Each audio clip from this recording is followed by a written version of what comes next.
see, Rebecca, I don't know what to think. You're either the victim of an extraordinary miscarriage of justice, in which case your incarceration here for the rest of your life is unspeakably unfair, or you're a cold, calculating murderess and the best liar I've ever met in my life. And I'll be honest with you, I don't know which one it is. A Clearwater woman says she walked into her home this afternoon to find her husband lying on the floor dead.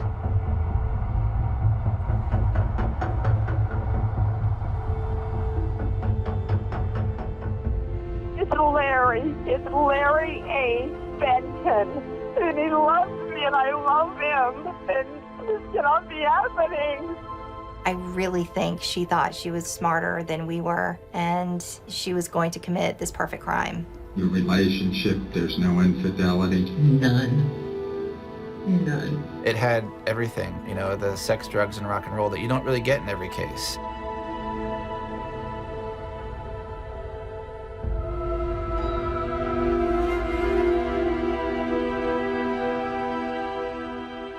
I'm highly educated. I'm a woman of the Wall Street Journal and USA Today, and was always told that I could be anything that I wanted to be.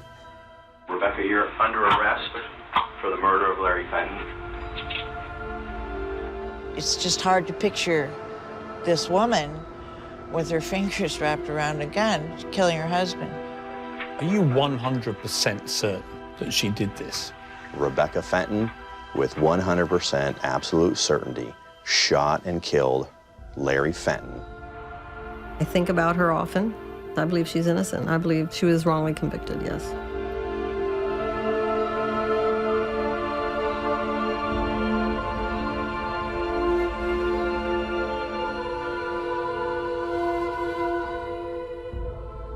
I sit here today because of what he said, and I'm telling you, it's a lie.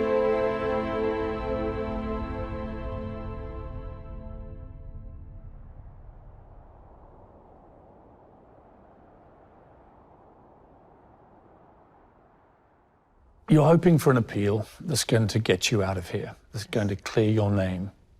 I want you to just do something. I want you to look down the camera, and I want you to tell people watching this who might be deeply skeptical why you're innocent.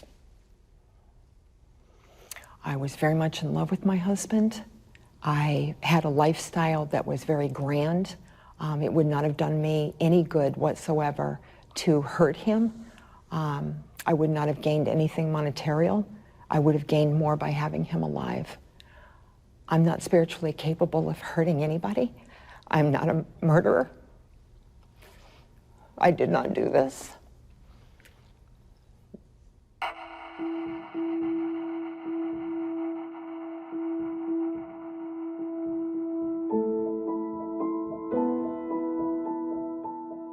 Go ahead, caller. What's going on? My husband has been, it looks like shot or stabbed or something, and something's not moving. I don't know if he's even alive. The house has been ransacked. Please, hurry. You gotta hurry. And we have officers coming, okay? It's my life. That's my life. I can't live without this. On Super Bowl Sunday 2008, Rebecca made a frantic phone call to the police. She had just discovered her husband's body lying in a pool of blood. Their house, the scene of Larry's murder, stood here. Now, it's an empty lot. I actually was standing out on the end of my driveway, smoking a cigarette, and all of a sudden, bang, bang, bang, right across the street. And I could tell it was coming from right behind the front door. I thought, that's odd, that sounds like an assassination, you know, it was so deliberate. It wasn't hurried or panicked or anything like that. And after a while, the police started arriving. I said, interesting. A Clearwater woman says she walked from her garage into her home this afternoon to find her husband lying on the floor dead. So immediately they arrive, Rebecca runs out of the house and meets one of them on the sidewalk. And she really looked in grief.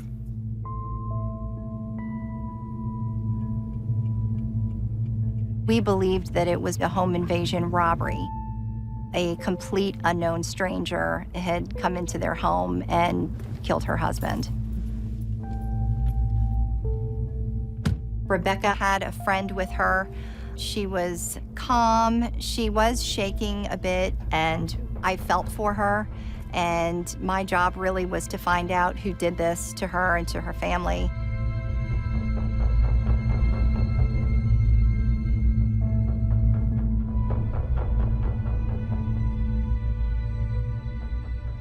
At what point did you meet Larry? Can you remember the first time that you met? I do remember. I took really good care of myself, and I worked out avidly at a gym.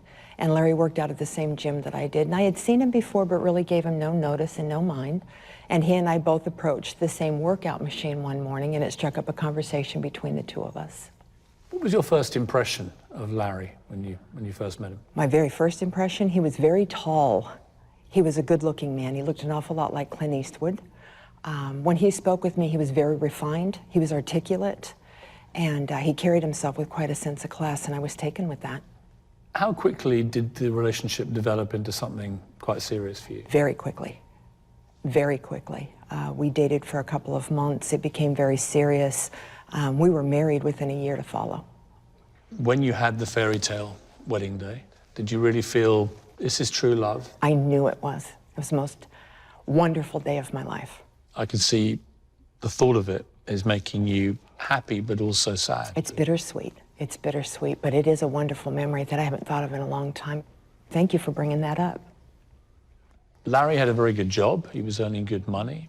What kind of lifestyle did you have with Larry? Very spoiled, very pampered. Anything I wanted, I got. I didn't ask for a lot, but I mean, I had a beautiful car and beautiful clothes, beautiful things in my home, a gorgeous house. The nail salon, the hair salon, the spa, shopping, things of that sort. Very, very good lifestyle.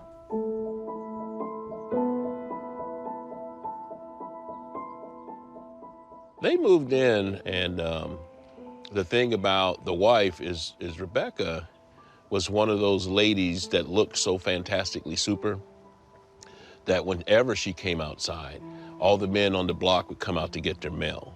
So she was quite a looker. He was very quiet. We thought it was a drug deal gone bad because Larry was a pharmaceutical rep, and you know, the rumors start to spread. He didn't sign off on some big deal and the mafia came from New Jersey and took him out. It was just all kinds of crazy stuff going on. Neighbors on Nokomis Street say they aren't sure what to think after 57-year-old Larry Fenton was found shot to death in his own home. Thank you.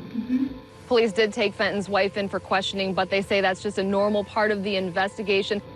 The more evidence, obviously, we can get, the quicker it will be to capture who's done this. Do we have an idea, anything? Neighbors? Did anybody? The other officers are out there talking to the neighbors. They're doing canvassing, but they haven't gotten back to me yet. Her behavior was not unnatural. She was asking me, what have you found? What did the neighbors say? They told me that he's definitely gone, that he can't be brought back to life or nothing. I treated her like a grieving wife that really had this tragic thing happen to her. Let's turn to the day that Larry died, obviously incredibly painful day. Tell me in your words what happened. Larry was home.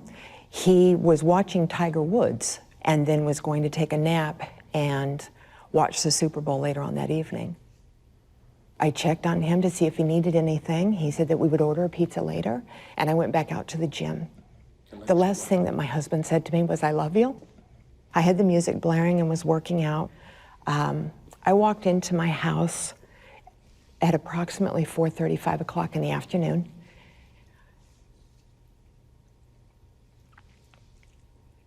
And I found my husband in a pool of blood. I've never seen so much blood in my life. And I could see from where I was standing that my house had been ransacked. I didn't know if Larry had fallen down the stairs, if Larry had been shot, if Larry had been stabbed. I had no idea what had happened. But I frantically tried to take his pulse and then ran outside to call 911. I thought my husband was still alive because his eyes were open, and I told him to hold on. My world has not been the same since, and nothing has made much sense for me since that time.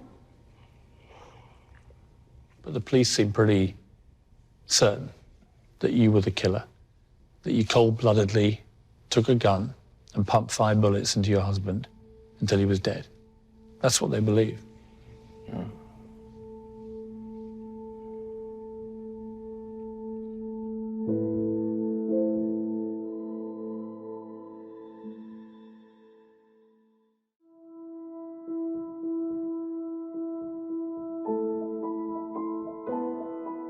A Clearwater home is now a crime scene after someone shot and killed a man.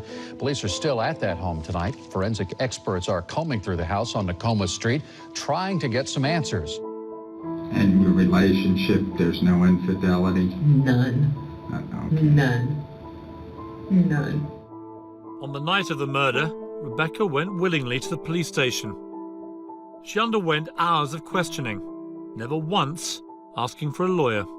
When you start talking to friends and relatives, everyone really painted this perfect marriage. But there were certain times she would look like she was crying and her face would get red but no tears would ever roll out. We are madly in love with each other. We're still on our honeymoon. And if you can question some other people, they'll tell you that. That was a little bit odd, but everybody takes grief in different ways. We were thinking about this, and both of us are married, and we thought, well, if this happened to us, we don't think we would have left our spouse's side during that time. I mean, especially if we thought there was some hope that they were alive. I got scared. I thought the best thing for me to do was to get out of the house. What were you scared of at that time? What had happened. Call the police, get people there as soon as possible. But what I don't understand, though, is why you take the time to go upstairs. The danger upstairs, the unknown upstairs. Why would you put yourself in that situation? The more I pressed her for information, the more she knew that I no longer believed that she was the grieving wife, and I was really starting to focus my investigation on her. So the person that ransacked the place probably killed him first, you think? I can't put my husband's bed. I'm sorry.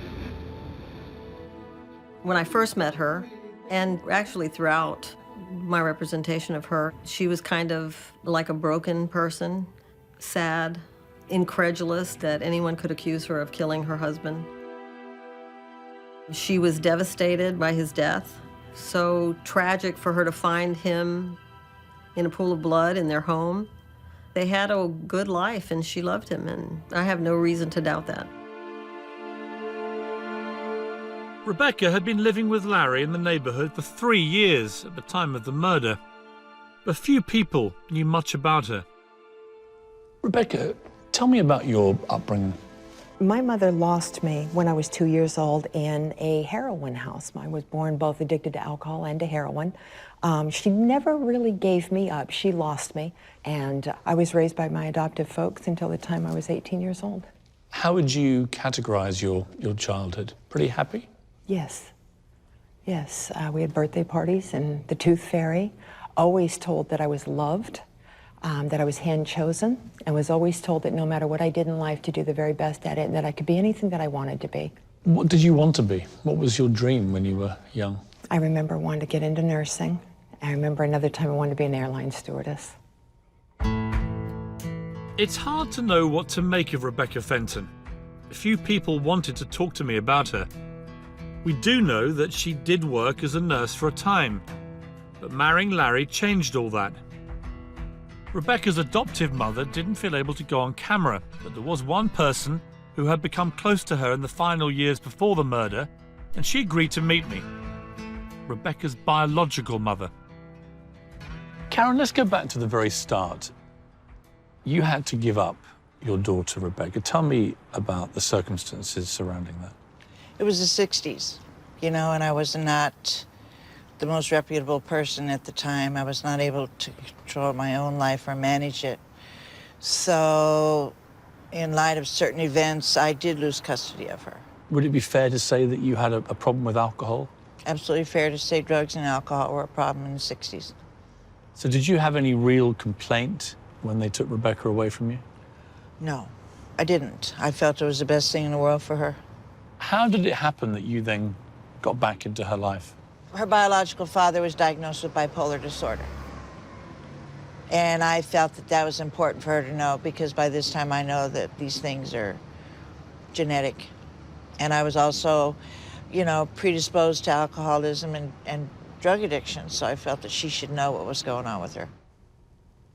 You had your own problems with alcohol. I did. When I met Larry, we were fortunate because of his income that I didn't have to go to work anymore. And I found myself, simply said, with too much time on my hands. And I ended up picking up alcohol. And I went to him one day and told him, I think I have a problem with alcohol. I'd like to do something about it. And I entered into AA.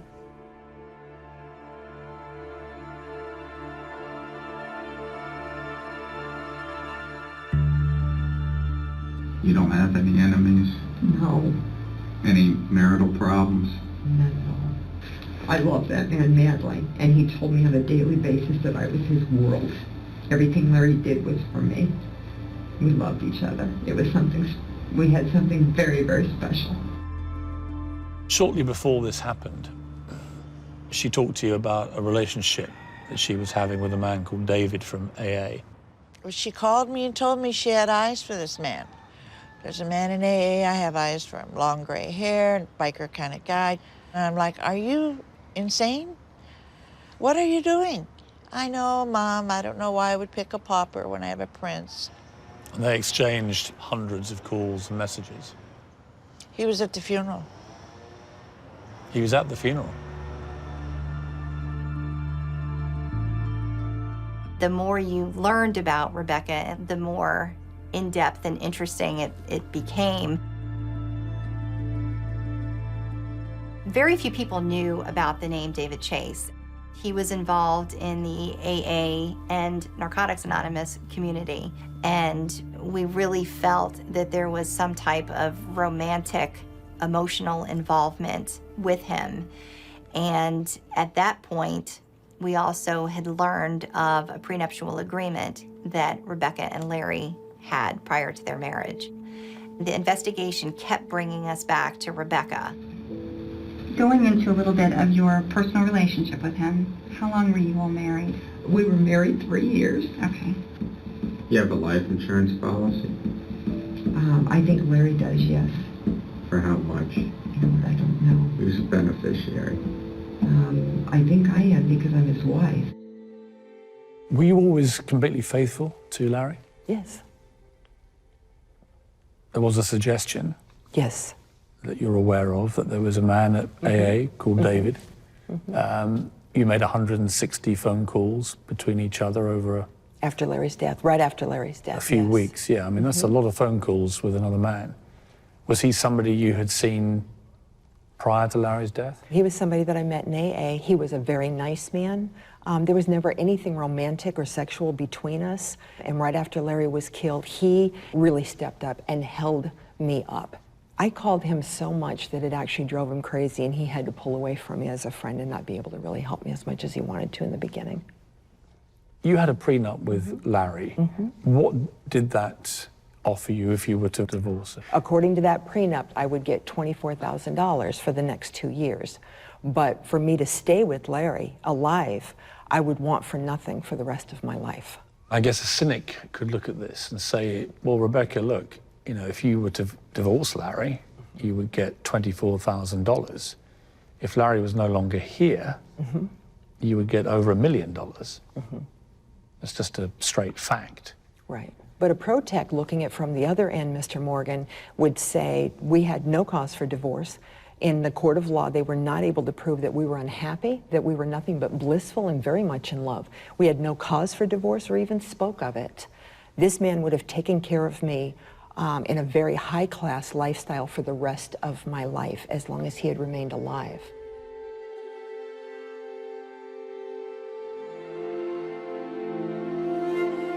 Motive is not something that the prosecution has to prove, but without a motive, a premeditated murder is kind of hard to wrap your head around.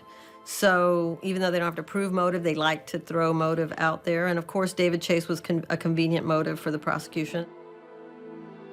I really feel that she thought that she was going to get the insurance money and she was going to continue to live this fairy tale lifestyle with her new love interest. I think that if Rebecca were guilty, she would have left.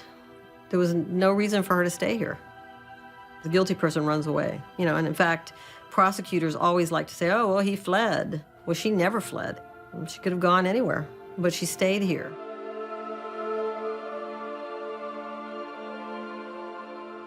Rebecca, do you have any theory about who may have done this?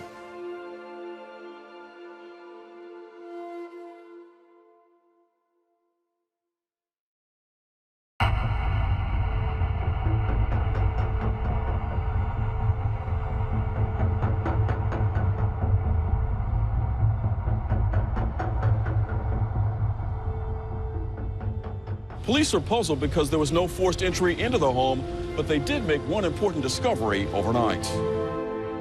And that discovery was the murder weapon. The gun used to kill Larry. As far as firearms in the house, guns, firearms. We did own a gun. Okay. We bought one very, very recently. Where did you guys keep it in the house? It was kept in our bedroom, in our armoire. All right. Once the home was processed, then they moved to the vehicle. And the detective found the plastic bag under the front passenger seat that actually had the gun and pieces of jewelry that Larry had been wearing. When we realized that the murder weapon actually belonged to the victim, we started realizing that there was a lot more to the story. When you were a girl growing up, did your family have guns? Were you ever around them? Anything like that? I really can't remember. My father hunted there and all of that. I don't remember being around a gun. Okay. I've never fired a gun. Okay. The police know that the gun that was used to kill Larry was his gun. Yes, somebody had to have found that firearm upstairs in our bedroom and used it to kill Larry. Now you have these people breaking in, going to the bedroom while Larry's watching television, finding his gun, bringing it downstairs, and shooting Larry, who hasn't left that room. I mean, how could anyone do that unless they had personal knowledge of Larry and where he kept his gun? I wouldn't know. I mean, this is all getting ridiculous, isn't it, in terms of plausibility? I felt the same way. The police found in your car a bag that had the gun that was used to kill Larry. Now, obviously, if you're the police, you'll be thinking, well, what's it doing in your car? I do not know how that firearm ended up in my vehicle. You know, when they found that firearm, they found it with no DNA. But Rebecca, you can see why the police are thinking this is all a bit odd. Why would anybody break in, kill somebody, and then actually leave the gun that they used? None of this makes much sense. I felt the same way, that there was no way to explain some of this and that it did look peculiar, to say the very least. But I had absolutely no gunshot residue on me, and I was tested that night in every aspect that I could possibly be. They took my clothes, my hair, skin scrapings. They stripped me bare. Gunshot residue is not an easy thing to escape if you have fired a firearm. And if you even walk into a room after something has been fired, you're still going to get that on your skin and on your clothes. And they found none of that.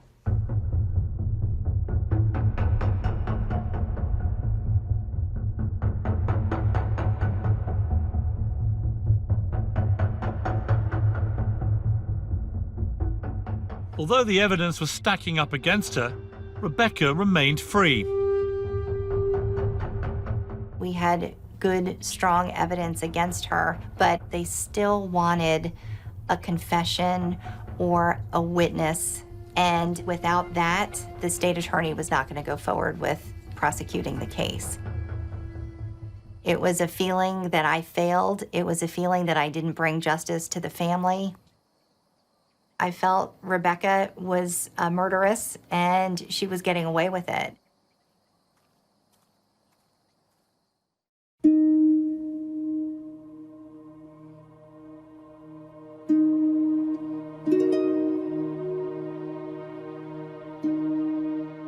Six years elapse between Larry's death and you being arrested. In that time, you've had to get on with your life. How difficult was that for you? I wouldn't even say that I got on with my life. My life has spiraled downward. I went back to live in that home after Larry was killed. I wandered around like a lost soul in a large house. It wasn't something that I could escape. It wasn't something I could hide from. I couldn't put a scarf over my head and exclude myself from what was going on. I lost everything, including myself. You have to realize that I lived in a $400,000 home that I couldn't upkeep. I had no way to pay the bills. I was never rich after Larry was killed. The community was not kind to me. Larry and I were judged in ways that weren't accurate. That wasn't fun. I mean, there's no doubt that a lot of people in the community, some were supportive, but others were deeply skeptical and believed that you had something to do with Larry's death. That's correct. That must have been very difficult for you, living in that kind of environment of suspicion. It was very difficult for me. It was also difficult for me to hear words like murderer.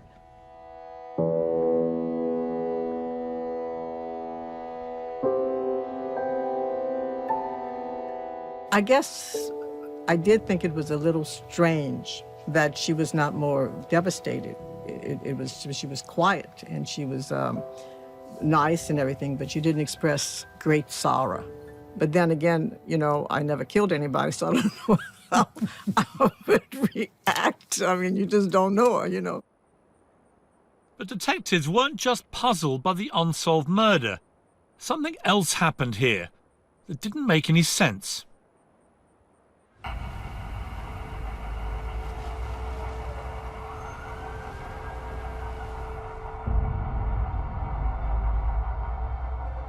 Two fires at the same house on Nokonis Street in Clearwater, separated by less than 30 hours. That's why homeowner Rebecca Fenton says it's been an emotional few days. Indescribable. I feel a little despondent. This can't be happening.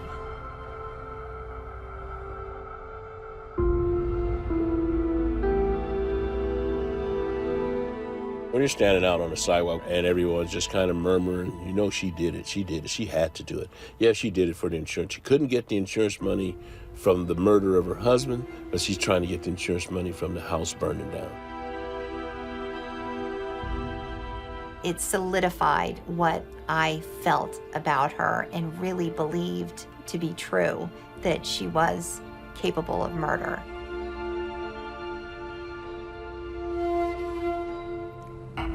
Just say goodbye. It's the end of the chapter. There was a fire that completely destroyed your home. Some of the police believe now that you were trying to make money from the insurance. There was no insurance on that home. That home was in foreclosure. I would not have gained monetarily whatsoever on that. That house fire was not, I don't believe that anybody set my house on fire. I certainly didn't, but I was not in a position to gain anything from it whatsoever and was let go. They questioned me and cleared me. For 4 years, the investigation into Larry's murder stalled. Even though detectives were convinced of Rebecca's guilt, they didn't have enough evidence to convince prosecutors to take the case to trial.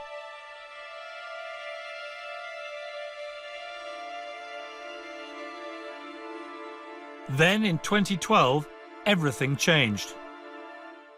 When cold case detective Mike Hasty re-examined the murder, he found some details that didn't add up. What are the key things which start to emerge, which paint a picture that Rebecca Fenton committed this murder? Very early on in the investigation, when the original patrol element responded to the 911 call, she told the investigators that she had checked Larry's pulse twice.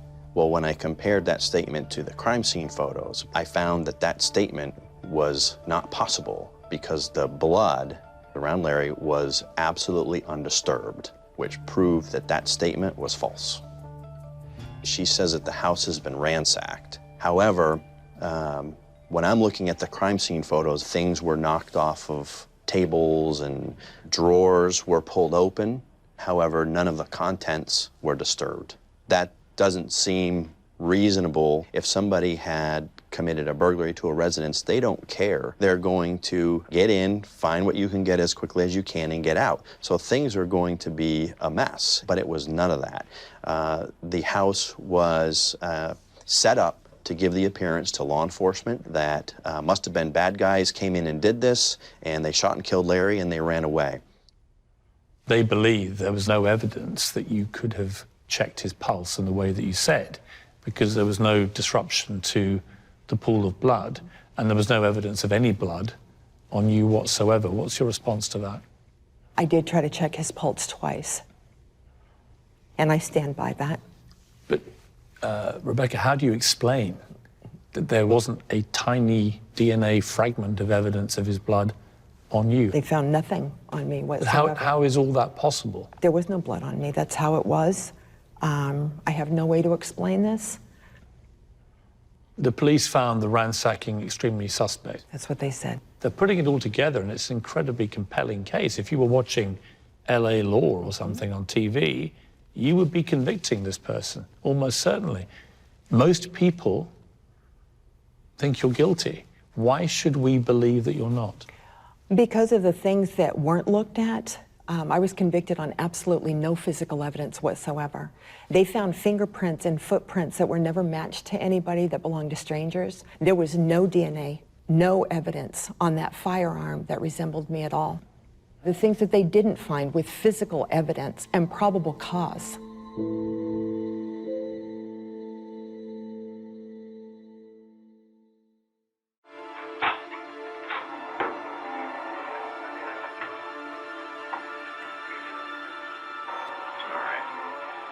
That's for you. I don't know if you like Diet Dr. Pepper or not, but that's all we have in the fridge right now.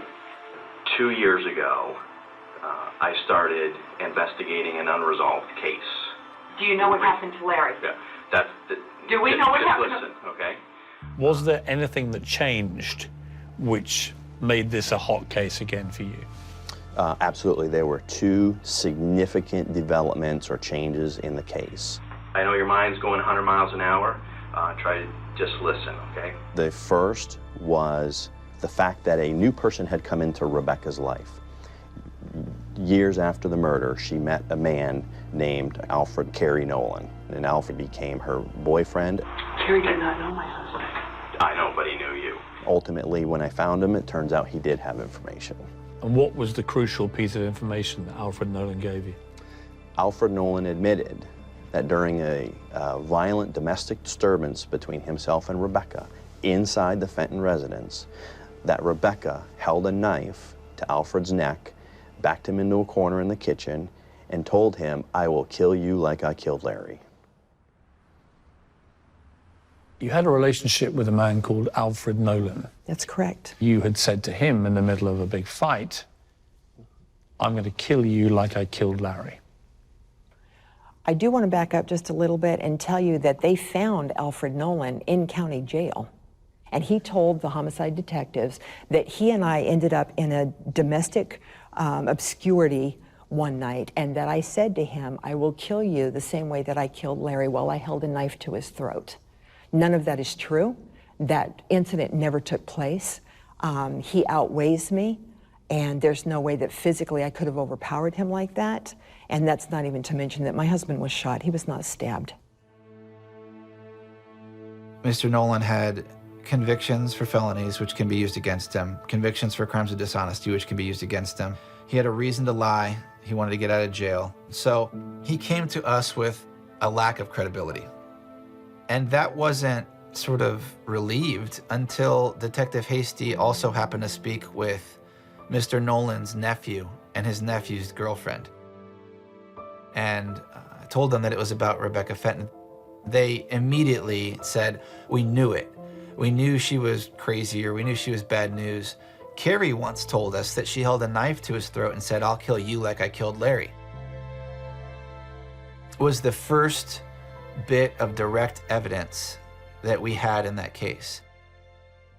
This incident never happened. I sit here today because of what he said, and I'm telling you, it's a lie. You have the right to remain silent. Understanding this right, do you wish to talk to me now, moving forward? Not without my attorney. Okay. A Clearwater woman is charged with her husband's murder 6 years after it happened. Rebecca, you're under arrest for the murder of Larry Fenton. They stood up and they told me, they said, you're being arrested for the murder of Larry Fenton. I haven't seen the light of day since.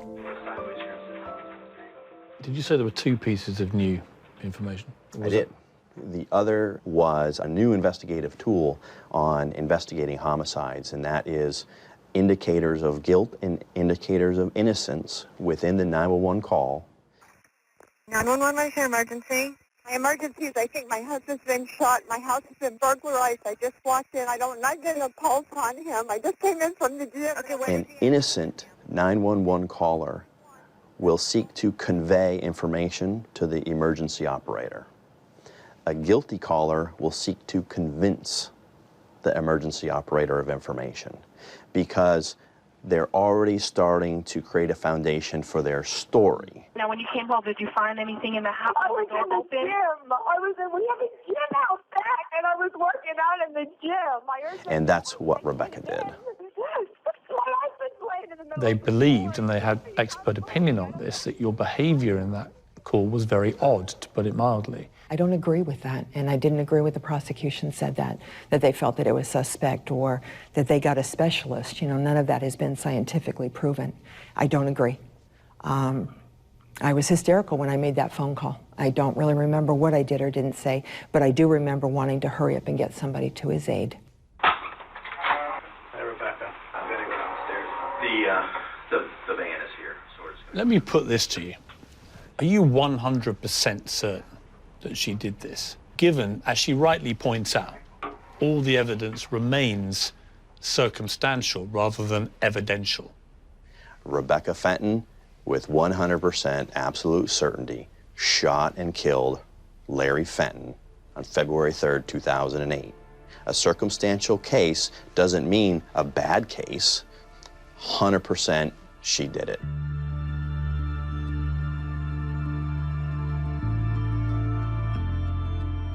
She had reached an area of life where she felt well off, didn't have to work much for money, but wasn't happy in her marriage and didn't want to lose that. And the only way to do that was kill Larry.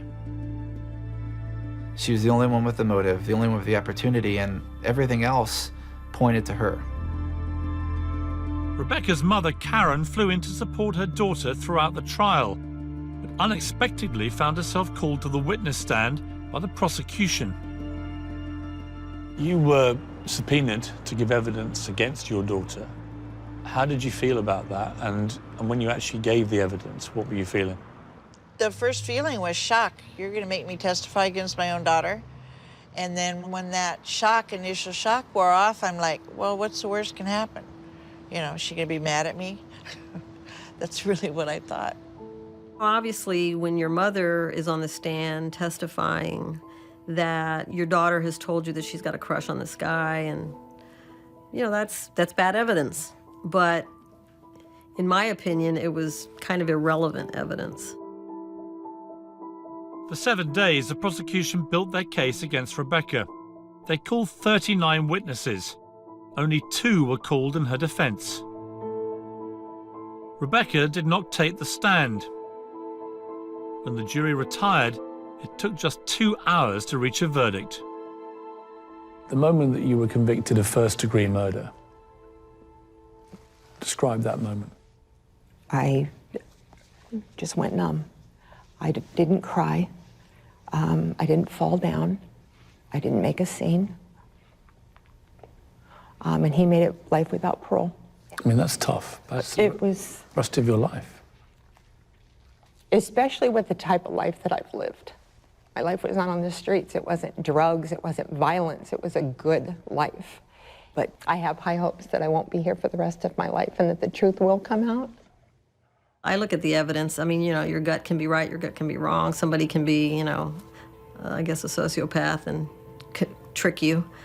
So I don't go by that. I go by the evidence, and I believe she's innocent. I believe she was wrongly convicted. Did you directly ask her? If she killed her husband? Yes. No, I didn't directly ask her Have that. you ever asked her that No. question? Why not?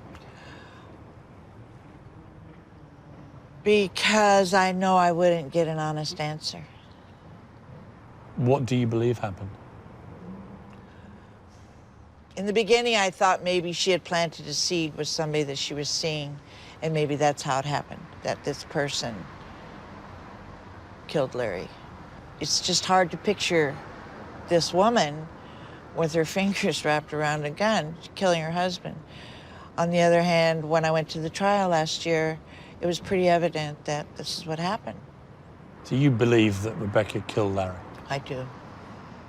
But this is the first time you've actually said, Yeah, I believe my daughter killed Larry. it is the first time. I mean, do you feel guilty about saying this, or do you feel it's the truth? Sure, I feel a little bit guilty. I mean, I'm her mother. I'm her biological mother. Nobody wants to hear that your mother thinks you're a murderer, but I don't play around. I can't, I don't lie, and I don't hold back my feelings. It's just, Piers, it's just hard to say what is going on in the mind of a person that is not all there sometimes. You see, Rebecca, I don't know what to think. You have an answer to everything. However dodgy it seems, you throw back a response. You're either the victim of an extraordinary miscarriage of justice, in which case your incarceration here for the rest of your life That's correct. is unspeakably unfair, or you're a cold, calculating murderess and the best liar I've ever met in my life. And I'll be honest with you, I don't know which one it is. I'm not sure what the question is there, but I've had people state that to me, and I've known that for the last 3 or 4 years. Either a cold-blooded killer or a victim of maljustice. I did not commit this crime. Your biological mother, Karen, told us that she thinks you did do it. Okay. What's your reaction to that? That's the first time I've ever heard that. I'm not sure that I believe you.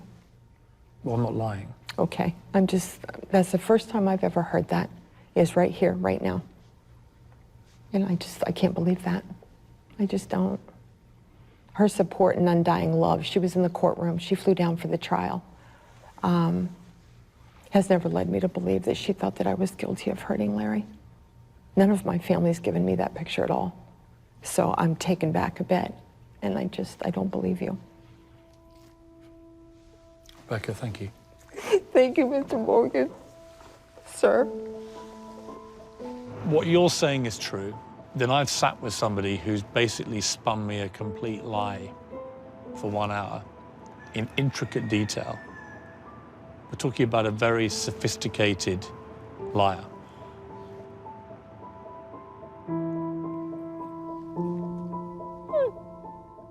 I believe there's a chance she's convinced herself through telling the lie so many times. Maybe she believes her own story a little bit, but I don't know how you forget shooting your husband in your own home and then stashing the gun and ransacking your house. I don't think she's forgotten that. Thank you. Gentlemen.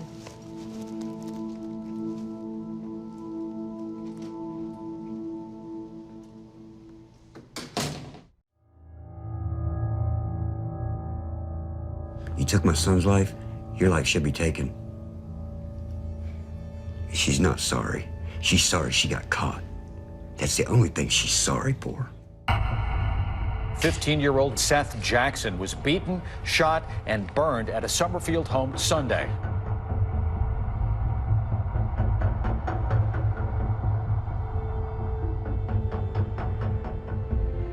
I hope they get the electric chair and they burn, and we can all sit and watch them like they did to him.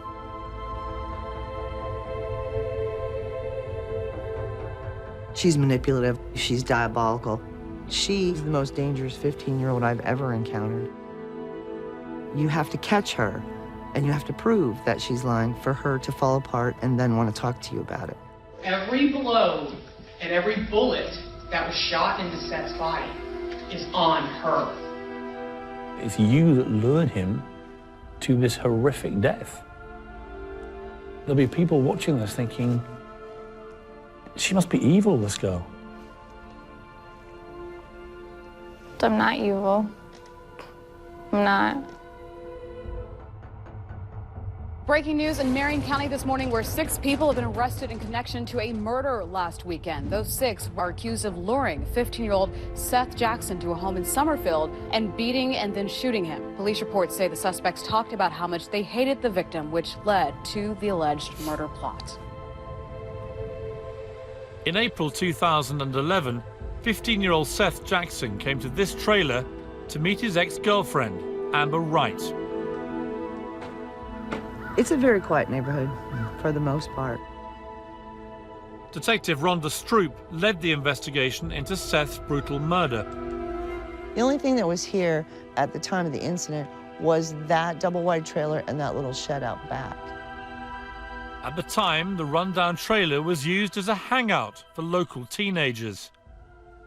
Tell me exactly what happened in that trailer. This kid gets beat, he gets shot, he runs outside trying to get away from them. They wrestle him back into the house. Can you imagine his thoughts at that time? They wrestle him back in there, they shoot him again, they put him in the bathroom, they try to break his kneecaps so that they can fold him into a sleeping bag. After they did all that to this child, they took him out back and they burnt his body. I mean, it's an unspeakable litany of horrific detail. Absolutely. This is a 15-year-old boy. Absolutely, it was premeditated. In relation to Amber, she was only 15, but she did mastermind this, right? I mean, that's your firm belief. That's my opinion, yes. I just cannot fathom that at 15 years old, that you can be that diabolical and that upset with someone, mad at someone, that you can plan a murder quite in this fashion. Amber is now 20 and serving a life sentence. She'll likely never be released. I'd been granted 1 hour to interview her. She is one of America's youngest killers, but Amber's always denied being the mastermind behind the murder. Hi, Amber. Good to meet you. You too. Come and sit down. Amber, when I meet you, I guess I'm expecting from everything I've read to meet some kind of monster. But as is so often the case, I don't see a monster. When you see that headline about you, how do you feel? Kind of hurts, because I know deep down I'm not a monster. I mean, I made bad mistakes, I made decisions, but the way everything is portrayed, I mean, it's horrible. So I guess I can be placed in that category. But it hurts that people don't know who I am, that that's what they look at me. You see, Amber, it's extraordinary to me to meet somebody like you. You had your whole life ahead of you. And yet you have not just allowed this to happen, you've been a key part of it. It's you that lured him to this horrific death. There'll be people watching this thinking, she must be evil, this girl. What happened, I've said it for many years, it doesn't define who I am. It was one thing I took a part of, and it was the worst thing that's ever happened in my life. But honestly, that one day, that one very serious, very traumatic, very horrific event is the person changes the person I am. I no longer look at people with hatred and envy and unforgiveness. I don't do that anymore.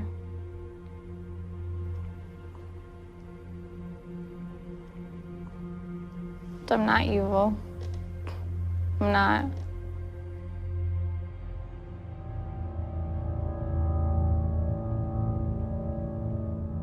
Amber's accomplices on the night of the murder included her brother Kyle Hooper, Michael Bargo, who investigators believed was Amber's new boyfriend, and Charlie Ely, who rented the trailer.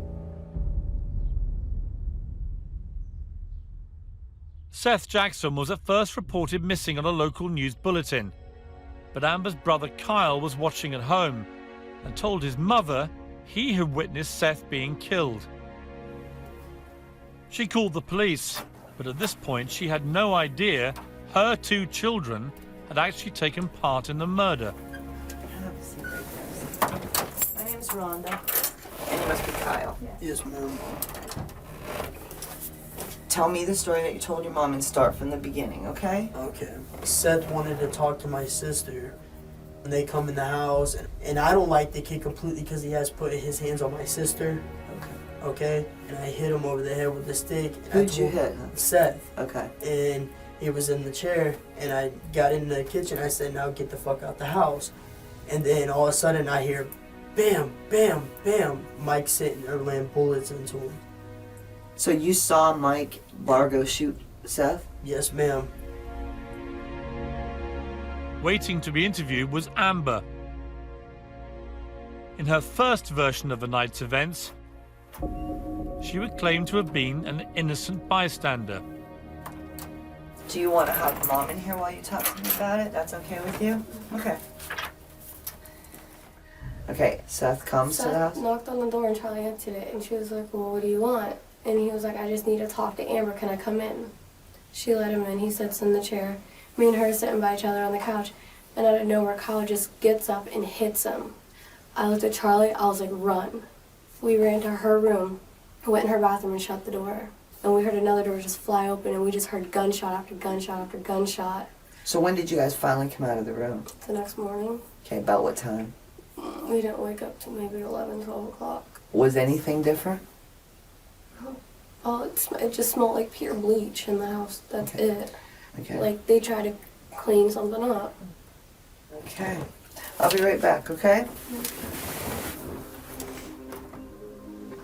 Oh, God, you have to let me out of here. I don't feel good. I gotta go. I'm sick.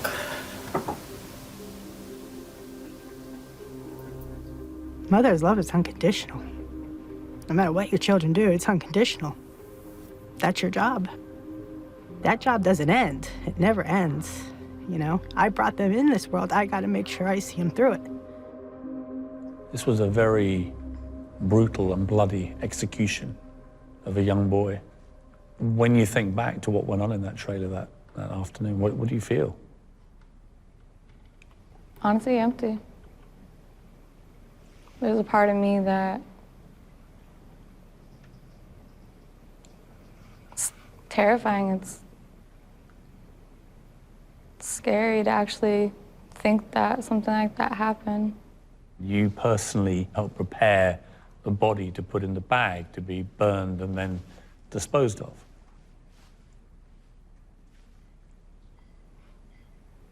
After he died and I cleaned up, I was no longer partaking in anything.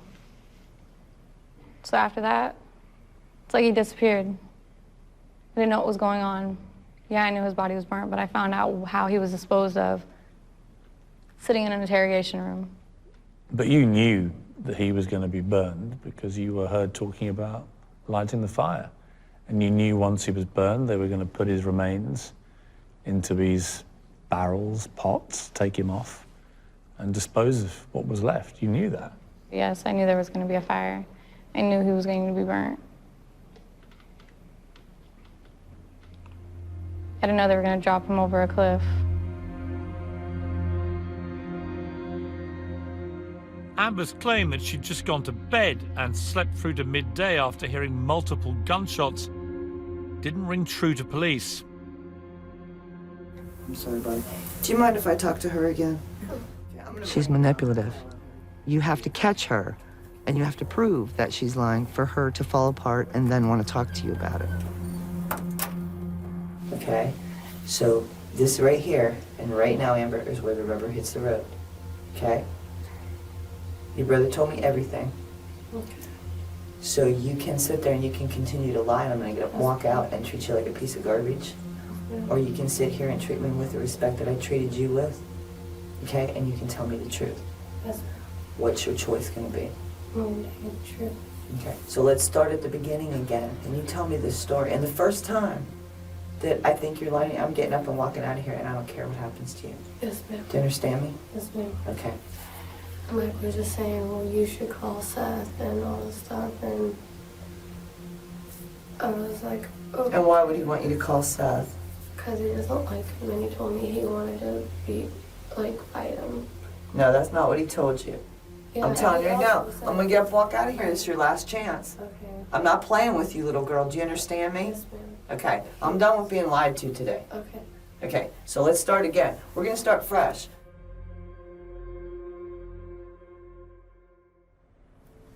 And me and Charlie stayed in the room. Where's Seth's body now? They wouldn't let me see it. They told me, Mike told me that, me and Kyle, that he was gonna take it to the quarry. Lead detectives tell West 2 News they believe they know where the murder weapon has been hidden, but right now they are not telling us whether it has Right now, been local found. detectives are piecing together the final brutal moments of Seth Jackson's life. The local teen was beaten, shot, mutilated, burned into ashes, and his remains sunk to the bottom of a local quarry. Once they had cremated Seth's body, they shoveled up the remains from the fire. They placed his remains into these 5-gallon buckets and walked to the lime pit, where they ultimately end up throwing them over. One bucket, they tossed it over, and it broke open, and some of Seth's remains were discarded along the side of the cliff.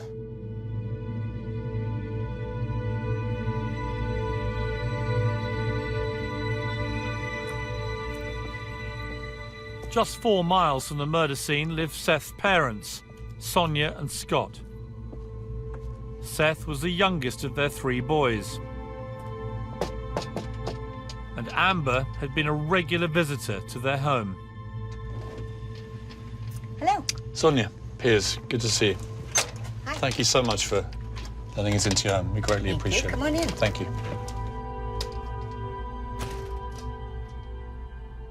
Sonia, Scott, let me go right back to the moment when you discovered that Seth had a new girlfriend and her name was Amber.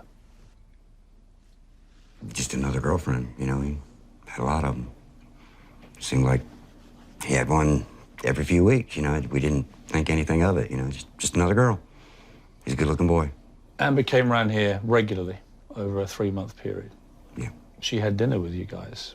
What was your impression of her as a young 15-year-old girl? A typical teenager at first.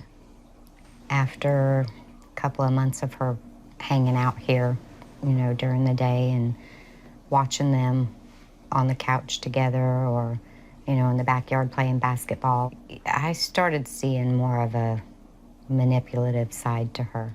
But were you seriously worried, or did she just seem like any other 15-year-old teenage girl, albeit a little bit manipulative, but that's not completely unusual?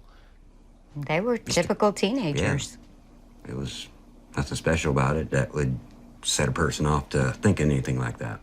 When I found out about this story, and having met her and interviewed her, it's just inexplicable to me how somebody like that could then get involved in what she got involved with your son. Have you been able to rationalize it at all? It's unfathomable for people, kids to come up with this stuff and then to carry it all out.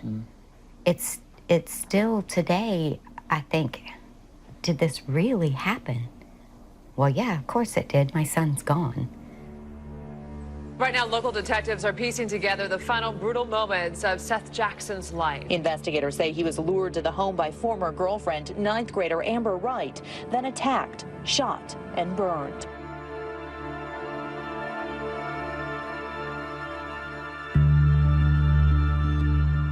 Seth Jackson's relationship with Amber Wright cost him his life. But in the 6 years since, she has never explained why. You're 15 and you meet a guy called Seth. What was your first reaction when you met Seth? What kind of guy did you think he was? He was like, I guess at that time, I thought he was like, oh, he's so cool. Me and him got really close off rip. Like, obviously there was the flirtatious between us and we had that connection. Like, we were young. Everything was fun and games until we really started going hard with each other. And then he was in drugs and I was doing drugs, and then both of us, our real characters came out. And what kind of drugs were you doing? We were smoking marijuana and dabbling in cocaine. Where is your mother in all this? Does she know you're doing this?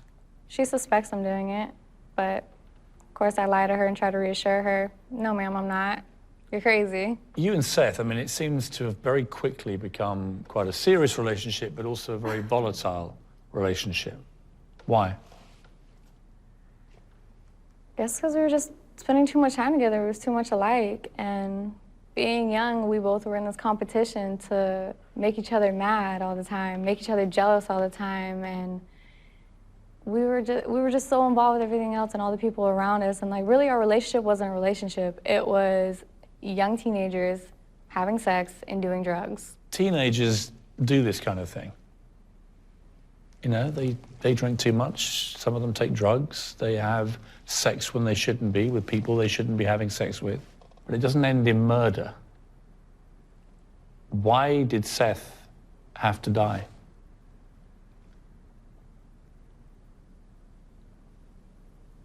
I don't know. There was no reason. I don't have a reason. I just went along.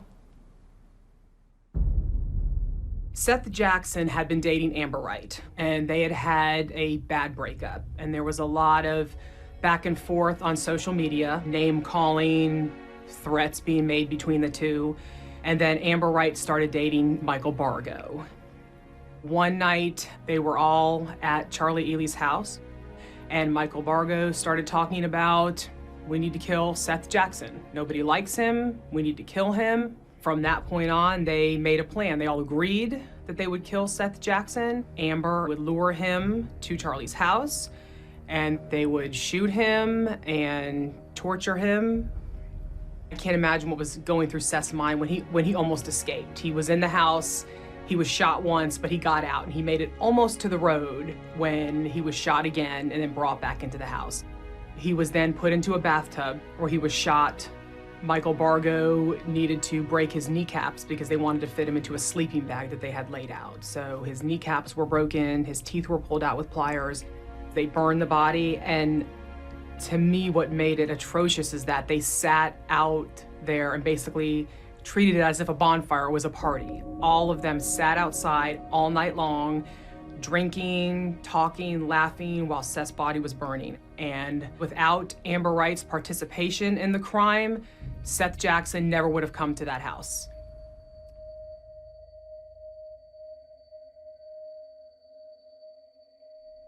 What was the moment when you knew that he was dead? How did you find out that awful news? I knew. I knew something was horribly wrong because Seth would have come home or contacted us or something by now. I don't care if that boy had to stop and use a payphone. He would have called me. He always kept in touch. He would have called me. I knew in my heart, I knew that Seth was gone. I just didn't know where or how. Scott, how do you assess father? And I have a 15-year-old son. How do you even start to deal with the details of what they did to your boy? Because it's that part of this which I find as a father myself, so utterly obscene.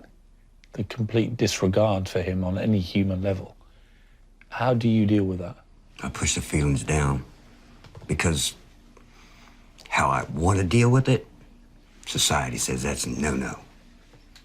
But I'm pretty good at pushing my feelings down. I haven't went off on nobody in almost 6 years now, so I'm doing pretty damn good. I haven't gotten locked up. I'm doing really good. Dealing with it, that's the only way I can deal with it, because I don't know how. How can you deal with it if something like that happened? I don't know. I can't answer that question to you I just can't. I push them down and that's where they stay. I feel sorry for the SOB that brings them to the surface again. Because I don't know how much longer I can do it. And counseling don't help. Been there, done that. It don't help.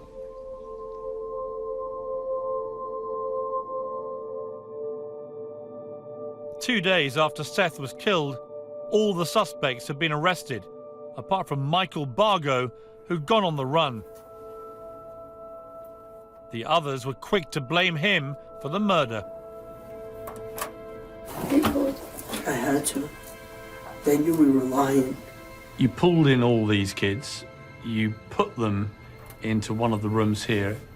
In a separate room, you're watching on CCTV. Correct. What did you make of Amber's performance interacting with the others? Exactly, a performance. You mean people are gonna fucking hate us for this? People that don't even know us are gonna be looking for us if we get out of this. Why? There's a fucking 15-year-old kid murdered because of us.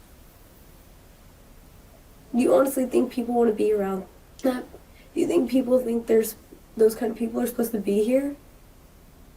Yeah, but it's not our fault. Hell, I don't even like them fucking kind of people. And I'm one of them now. I don't And I didn't even do anything. Yeah, I didn't want none of this to happen. Neither did we. We just got stupid and fell into Mike's trap. Like That's always. exactly. Like always. Like always, because he knows he can talk me into anything. He knows he can. How do you tell somebody you love them and you never leave them or hurt them, and then you do this? And then on top of that, you say, if you tell anyone, I'm gonna kill you too. This would have never happened if it wasn't for Mike. Amber's whole strategy, it seems from these tapes, is to blame everybody else. You know, Mike got me into this. He's always controlling me. He's always manipulating me. Look what he's done now. Do you buy any of that as a defense? No, I don't buy a word of it. I mean, I believe that she's manipulative. I believe she's diabolical. I believe that she really orchestrated a lot of this.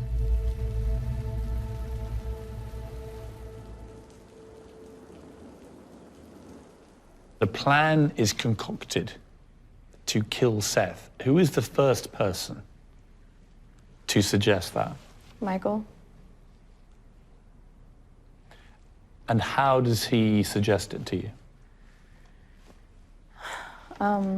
He just didn't straight come out and say anything about Seth, but he came out talking crazy. Like, we were all standing there outside, and he just came out and was talking about, you know, he has his gun, and he was talking about how much heat it would take for bones to deteriorate and everything. We were all looking at him like, what are you talking about? And then that's whenever he looks at my brother, and he just starts like saying like he wants Seth dead. And we're all kind of like think he's playing around at first, like, really? Like, you're crazy. And then he looks at me and Charlie and he's like, you're gonna get him here. And I was just like, I was hesitant. And I was telling him no. So in the beginning, I was telling him no, like, I'm not doing that, you're crazy. And then it came to he was dead serious, like, he was serious, like. Why did you not try and stop him? I don't know. I don't know.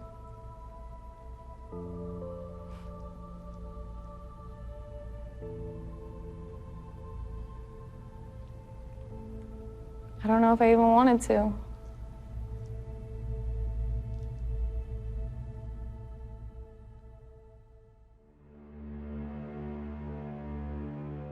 I think she's wicked and evil. What other way can you explain somebody that would set something in motion of this magnitude that would end up with a 15-year-old boy shot, beat, burned, put in 5-gallon buckets and thrown off into a rock quarry? What would you say? You're all going to be booked with first-degree premeditated murder. You two will go to the Juvenile Assessment Center. You will go to the Marion County Jail. Okay? Take a deep breath. You'll have no bond. You won't be getting out. Even when you march in and tell them you're being booked first-degree murder. This is a very serious crime. I don't think it gets much more serious than this. Amber in particular feels like it's a kind of annoying day, you know, and she might get Exactly. Still think she's going home at some point. Right.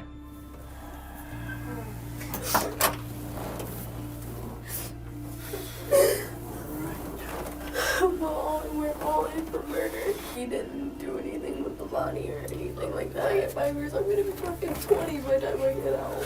She doesn't seem to realize the enormity of what has happened here. Exactly.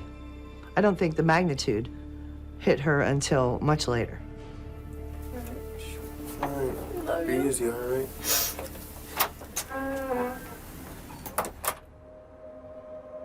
The young brother and sister accused of killing an Ocala teen have been indicted as adults. 15-year-old Amber Wright and 16-year-old Kyle Hooper are charged with the murder of Wright's ex-boyfriend, 15-year-old Seth Jackson. We made the decision to try them as adults based on the heinous nature of how he was tortured and burned and the fact that they were involved in the planning of the murder from the beginning.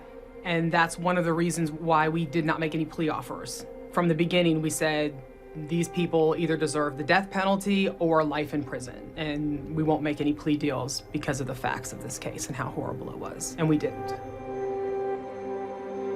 Amber was too young to face the death penalty, but Michael Bargo was eligible if found guilty. Detectives tracked him down, hiding out 80 miles away at a friend's house. I'm sitting in that green chair right over here by the wall, buddy. Which one? This one or that one? That one right there. I think you know why I'm here to talk to you. You call my lawyer. You just said that you want to talk to a lawyer. Did you want I talk to a lawyer, or do you want to talk to me? I want to clarify that first. I'm talk to a lawyer. Okay. He had nothing to say. He appeared to have this cold heart, as if he had just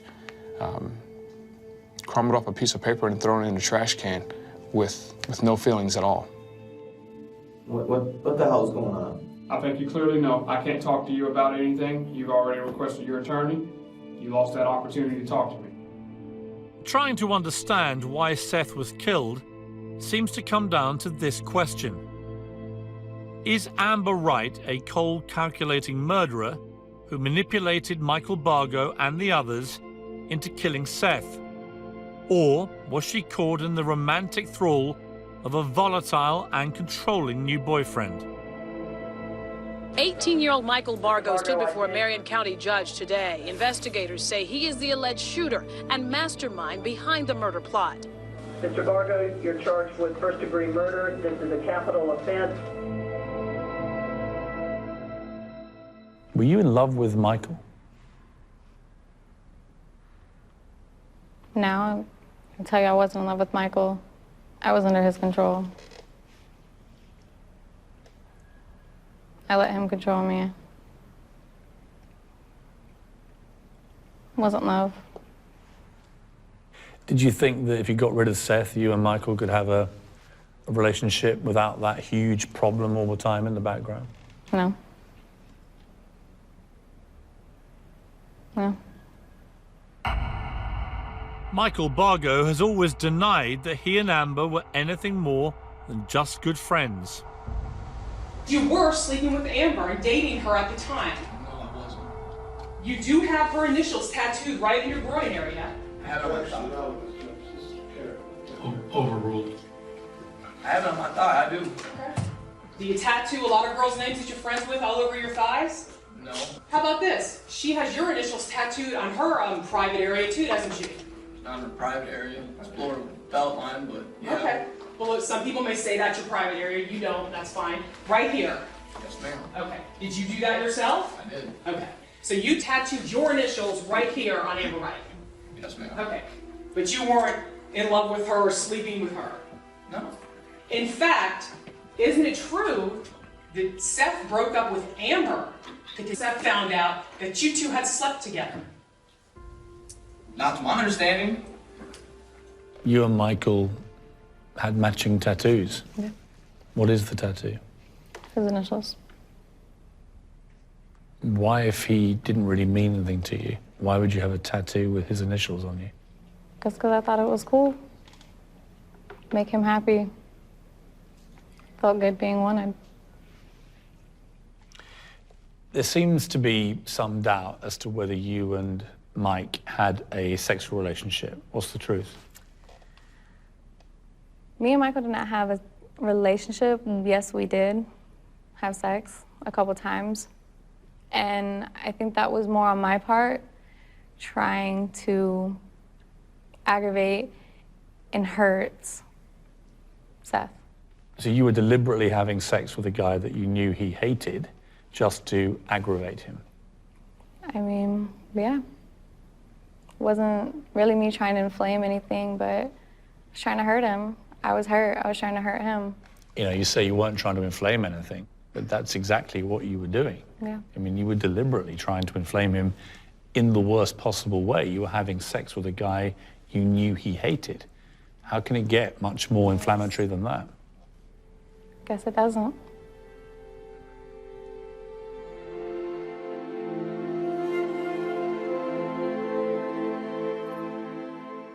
They broke up, so Seth and Amber stopped seeing each other. Did that have a big effect on Seth? Did you notice that he was particularly devastated by this? Yeah, he was. He did a lot of crying. Yeah, he was. And a lot of consoling him, talking to him, it'll get better, and, you know, just how you do your kids, because you don't want to see him hurting. And after a while, he started getting past it. I kept telling him, just leave it alone. You know, there's a lot of other girls out there. You've already had a few girlfriends. You know, you're young. This isn't your first. It isn't your last. You know, you got to move on. He really did care for Amber. I mean, one of the reasons that he may have been so upset was that she was deliberately enraging him via her relationship with this guy, Mike Bargo, who she now admits she was having sex with. And she was quite open and said she was doing that to goad and agitate your son. That just confirms my feelings of her being manipulative, and yes, it makes me angry. How do you feel about it, Scott? I want to kill the bitch. No, I wanna, just put this in a good way. I want to torture the bitch. All of them. And wouldn't lose a bit of sleep over it. And it would take a long time. I know that ain't gonna bring my boy back, but it's damn sure it's gonna feel good while I'm doing it.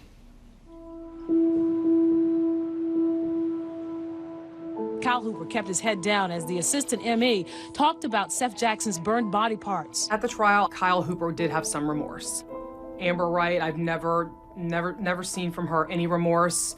She's a cold, manipulative, calculating person.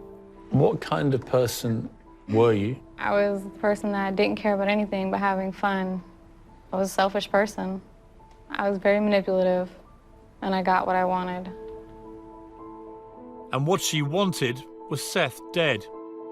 And there was one crucial piece of evidence that proved it. A mobile phone with the text she had sent that lured him to his death. Amber Wright was the one that Seth was sweet on. He wanted to get back with her in spite of all the bad feeling that had gone between them in the previous months. The only reason that Seth Jackson went to that home is because of her. Seth would have never gone to that house if Michael Barger called him.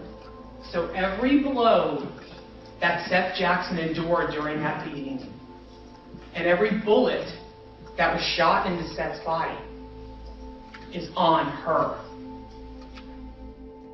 So Amber, I want to read you some of the messages that you exchanged with Seth, text messages. You have now decided with the group that you personally are going to lure Seth over and he's going to get killed. And you say to him, I want you to come over, I want to talk to you. He replies to you, Amber, if you have me jumped, I will never give you the time of day. So if I get jumped, say goodbye, all right? You reply, I swear you're not, Seth. I could never do that to you. I just want me and you back. I manipulated him. You didn't want him back, did you? That wasn't why you were calling him over. No. You wanted him to come over because you knew that he was going to die. Yeah. When you hear the words of those text messages now, what do you feel about yourself that you were a person capable of doing that? It makes me disgusted with myself. It makes me wonder, what was I really doing? Like, what type of person am I really? If you were somebody else who didn't know you, who knew what happened and read these messages that you sent him to lure him to his death, this guy you were in love with, that you've been having sex with, partying with, what would you think of the person that did this? That she was manipulative, deceitful, and a monster. It's a hard word, isn't it, to say about yourself? Yeah, it is. I mean, this is monstrous behavior. It doesn't matter what age you are.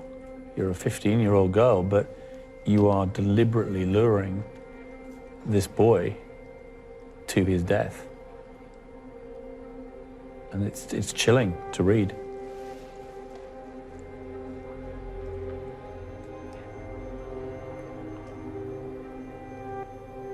Yeah.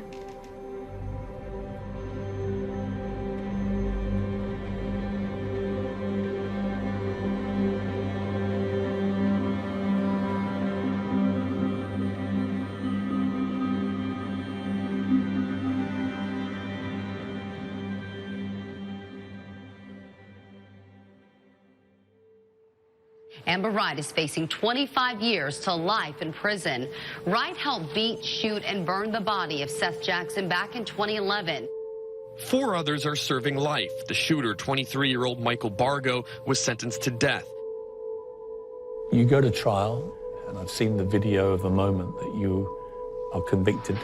The clerk, please publish the verdict. The defendant will rise. You know that's it. You're going to go to prison for a very long time. The defendant is guilty of murder in the first degree. So say we all, dated this 14th And your head sinks. January 2016, signed for person. What is going through your mind in that moment? I deserve this.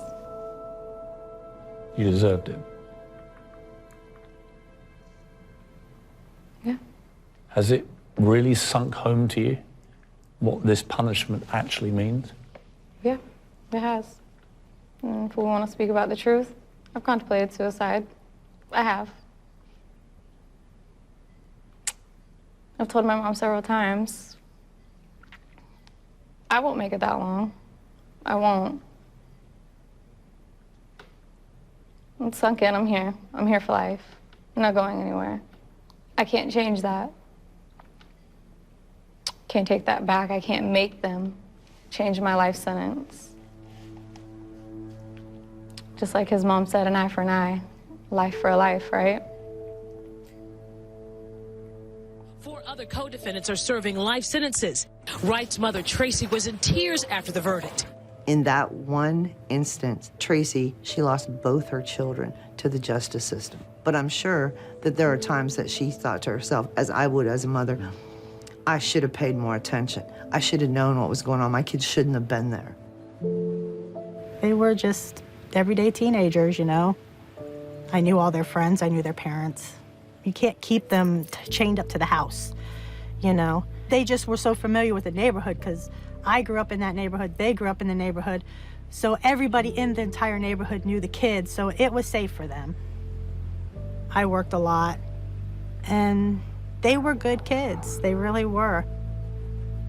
Just took one bad thing to come into their life, you know, to make them change. As I say, evil walked into their life. Sandra Jackson and I have both lost, so we are two grieving mothers. She lost one child and I lost two. For me, I just kind of take it day by day. I'm angry about each and every one of them and what they did. I battle with this all the time because for me, as a mom, I feel for those kids because they are kids. I have emotions that feel sorry for them. But when I set my mom feelings aside, yeah, I'm pissed. It hurts. It's hard to talk about because, you know, you want to scream at the world.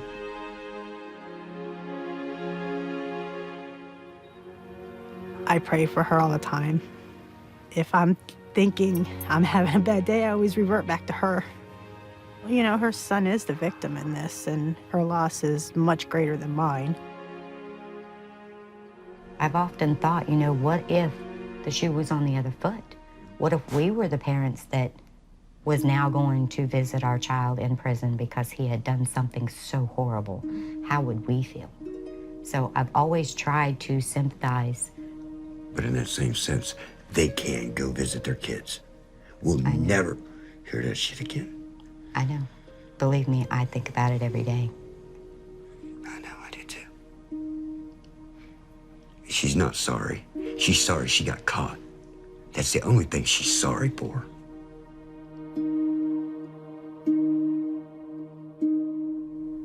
Do you feel that people can change? I've only been locked up for 5.5 years, but it's my third prison I've been at. I've been with several older women that have been down 28, 30 years. These women are amazing. People change. People do better. People accept what they've done. And they make it a point to change, and to love, and to grow, and to make something of themselves, whether it's in here. For myself, I've accepted my part, my life, my torment. I've accepted that because I cannot change that. Is that because you realize that actually, if you hadn't lured Seth over that day, he'd still be alive? He would have still been alive after that night, yeah. If I wouldn't have been the bait.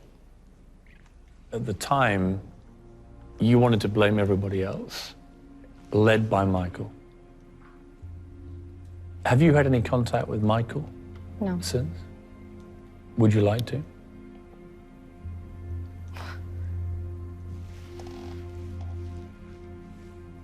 I don't know.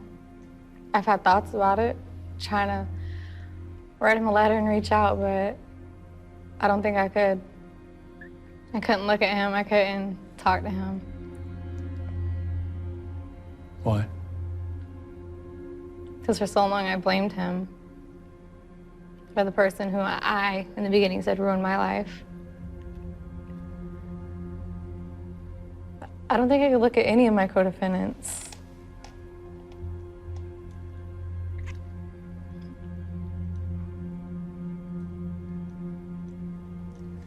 Amber, thank you. Thank you. There's no doubt that she appears now to understand the enormity of what she did. She appeared to be contrite. Is there anything that she could say to you that would make any difference? To him, I could say no. I know that's his answer. Not a damn thing. She could die. That'd make me feel that much better. What about you, Sonia? To me, no. It doesn't matter what she says to me. It's not going to make me feel any better. It's not going to bring my son back. Maybe someday I could forgive her. Not today.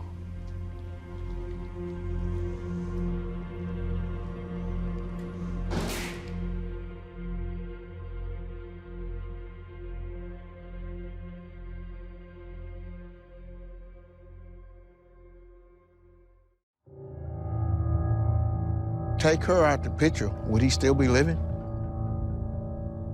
So she was the main cause. And he was going to go on a date. He just thought he was going on a date, about to go on a date.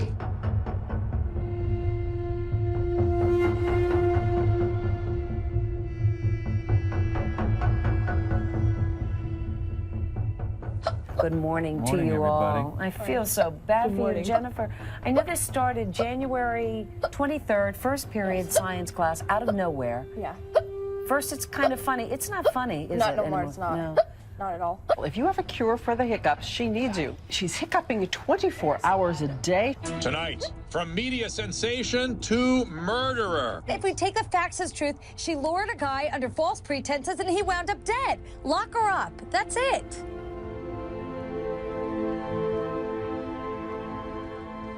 What do you feel like to be called a murderer? And it's like, damn, why did I do what I did? Why did I hang out with the people that I hung out with? Why did I do this and why did I do that? And now I will carry this title for the rest of my life. Well, you'll carry two titles. You know, you were the hiccup girl, and now you're the murderer. I'll never forget it when I first came on this compound. I had a lady actually tell me, she was like, "Aren't you the hiccup killer?" And I just looked at her like, and I just kept going because there's no justifying to what took place that night.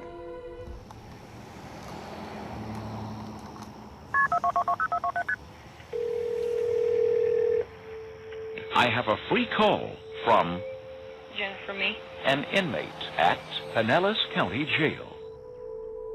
Hi, Mama. Hello, Jennifer. What's going on? I'm in jail Why are you in jail?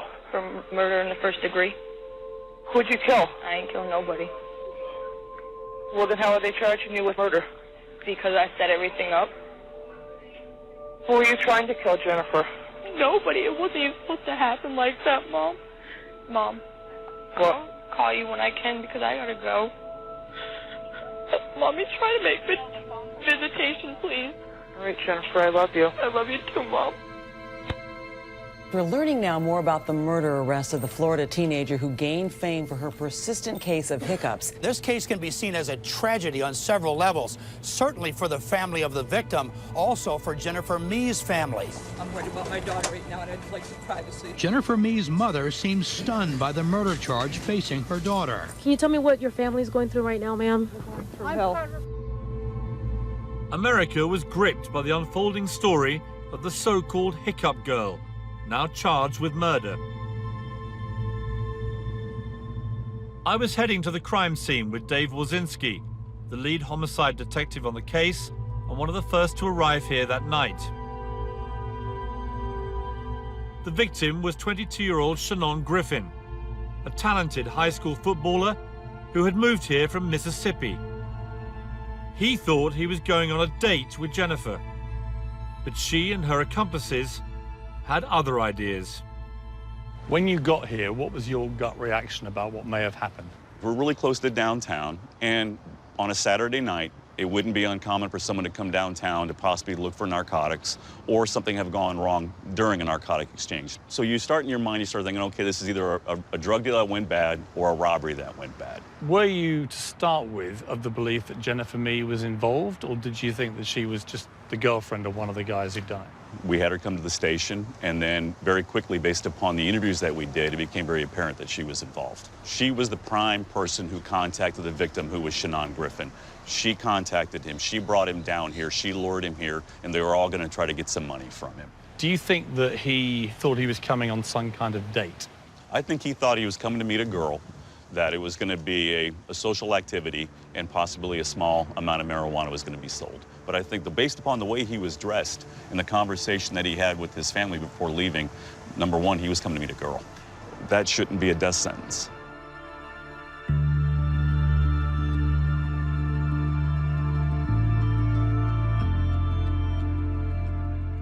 All rise, please. Everybody in the jail, please stand. Raise your right hand to receive the oath. Jennifer Meade.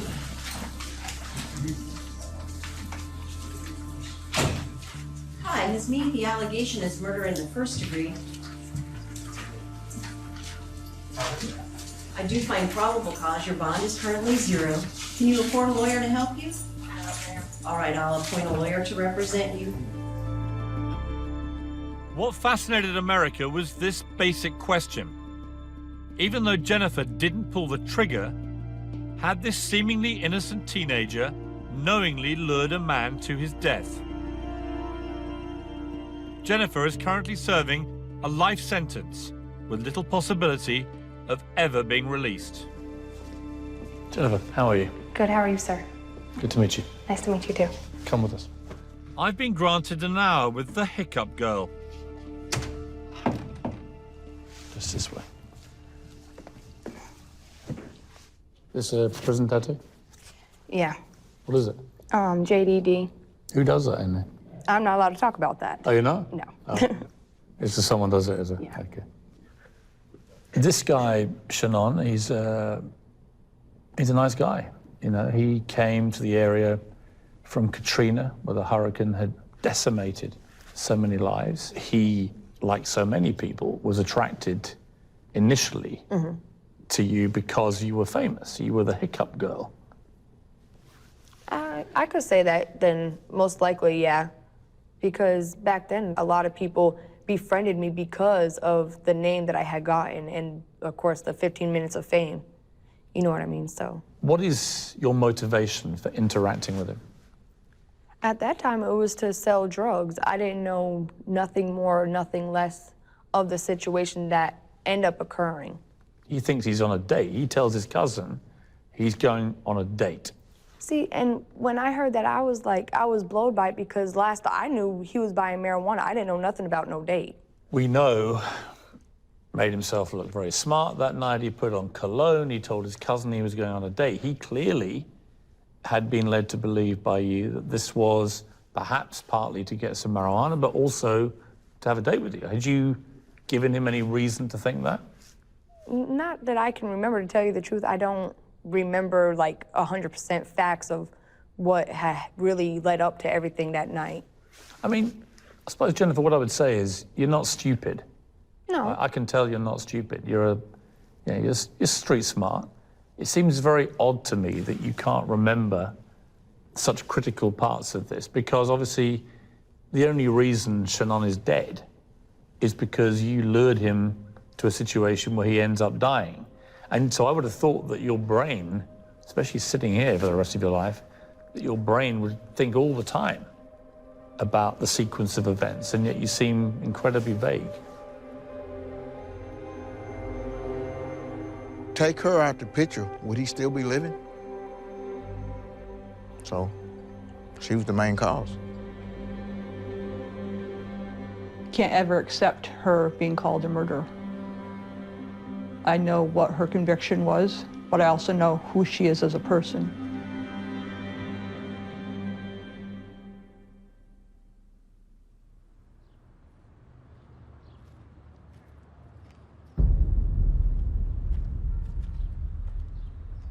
On that night, Jennifer Mee had contacted Shannon Griffin for the purposes of bringing him to downtown St. Petersburg so that they could conduct a drug transaction. Part of that conversation would have possibly included a date with Jennifer Mee. Mr. Griffin gets dressed up in new clothes, puts on cologne, rides his motor scooter to the area. He meets with Jennifer Mee in the front alleyway of a house that was for sale. She indicates that the people that sell them the marijuana are located down the alleyway. He is confronted by Lamont Newton and Mr. Laron Rayford. They probably asked for his money. A struggle ensued where a gun was pulled. It's obvious there was a pretty good physical struggle that happened. It seems to me that Shannon was winning. That's probably the decision at that point when you're starting to lose a fight. One of the problems with bringing a gun to a fight is then now what do you do?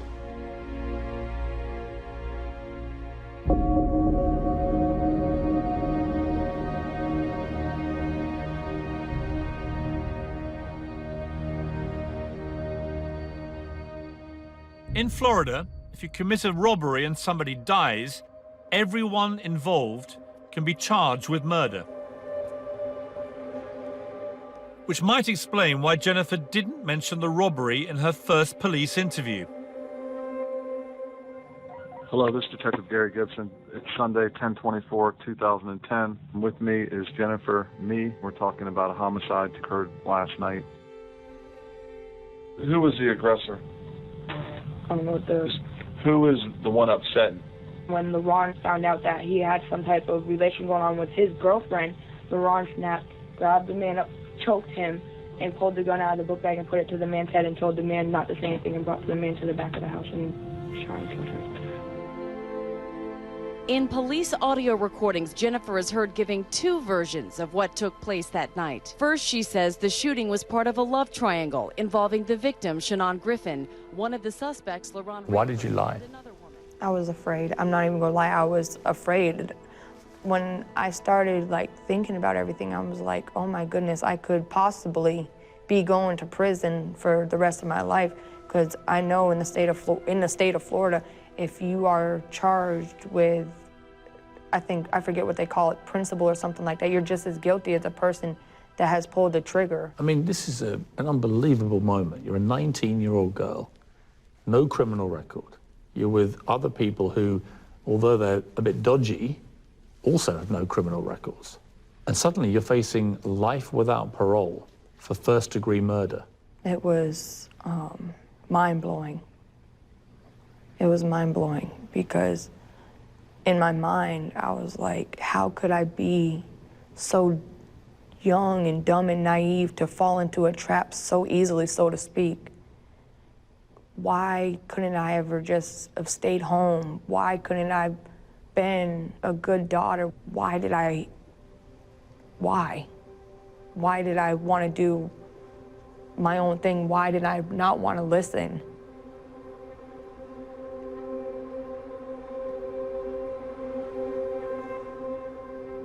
I've seen her cry at the verdict and I've seen her cry at the sentencing, but I don't confuse those with being remorseful as to her actions. She is a very lovable little girl, but unfortunately she's very impressionable and she likes to do things to make her friends happy.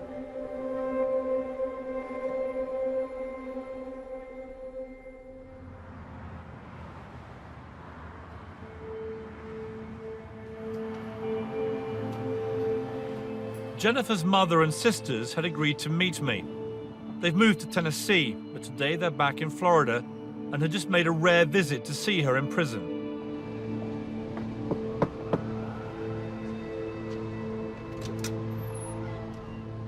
Hi there. How are you? Good to see you. Good to see you as Nice well. to see you. Hi there. I'm Piers. Good to see you. Hello. Hello. Oh, she doesn't seem very happy. I'm Piers. Good to see you. So you've just been to the prison, I hear, to see Jennifer. How was that for you guys, her little sisters? Emotional. Yeah? Yeah. How often have you actually physically been able to see her? Like 6 times since we moved. But very hard for her, of course, when you all leave. She cries a lot whenever we leave. What do you feel about what happened to her? That it wasn't fair. Why? Because I feel like she was sentenced too long. And in different states, you wouldn't get that long, and different people wouldn't get that much. I mean, you knew her better than most people. Yeah. And to lure a guy that she didn't know through social media. She followed what other people wanted her to follow, and if she was by herself or with her family, she wouldn't ever do anything like that. She was much different when she was around us, but when she was with her partner, she was just, her friends or her partner, she was just a completely different person. She just acted all big and bad and just tried to stick out.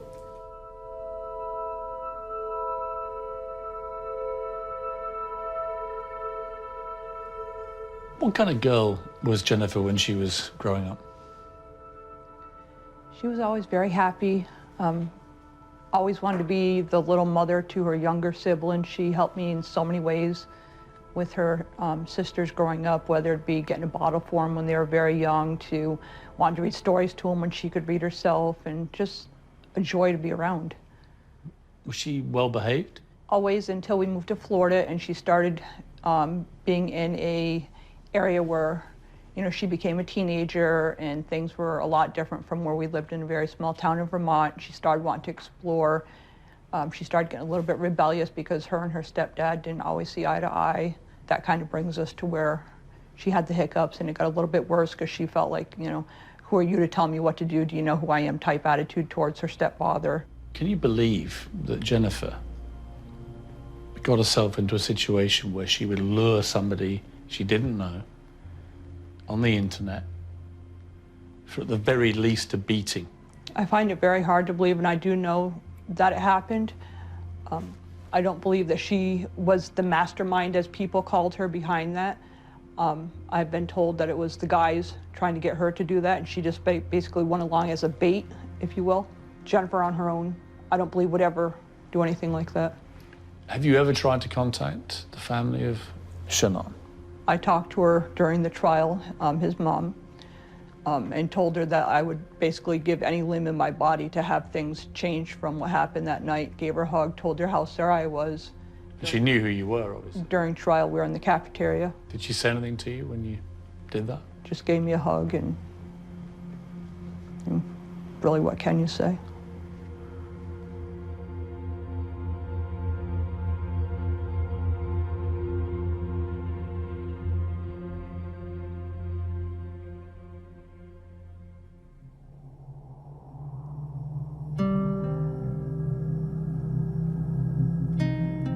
The murder victim, Shannon Griffin, had grown up here in Petal, Mississippi, which had been hard hit by Hurricane Katrina.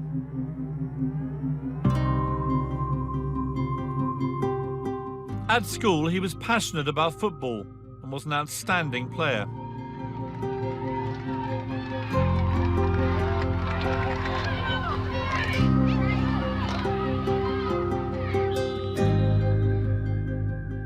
I would hope that he fought for his life. I would hope that his family and his coaches and his peers had instilled in him that want to live and that fight. They couldn't have did it without a gun, because he was that tough. It's just a waste of Shannon's life, of course, and of the 3 people that were involved as well. Yeah. It's a waste of their lives. Even today, his grandmother's still dealing with it, because when I talked to her about it a couple of days ago, she just broke out in tears. She haven't got over it yet. She's still suffering the loss. And it'll probably be with her the rest of her life. She can't even talk about it anymore. That's how hurt she are. Do you accept that if you hadn't lured him that night in the way that you did, that he'd still be alive? I don't know. I don't know what you mean by... Well, let me spell it out for you. You were the one that he contacted on the social network site. You were the one that encouraged him to come over, knowing he was at the very best going to get a beating and be robbed. So you had all the power here. You're the person he knows, albeit just through a social network page. So you had the power to either lure him to what happened or not. Sometimes I wish I would have been more, I don't know what the proper word to use is, more, I don't want to say open-minded, but more alerted to the situation. More of a decent human being, Jennifer. I mean, let's be brutally honest here. At the time, you were doing loads of drugs, you were selling loads of drugs. You know, it's a descent into a pretty dark kind of life. There's a gun, and then this guy gets sucked into this, and the gun ends up being used to kill him. This is not a world of, I wouldn't hurt a fly. This is a world of, you come into this world, something bad's gonna happen to you.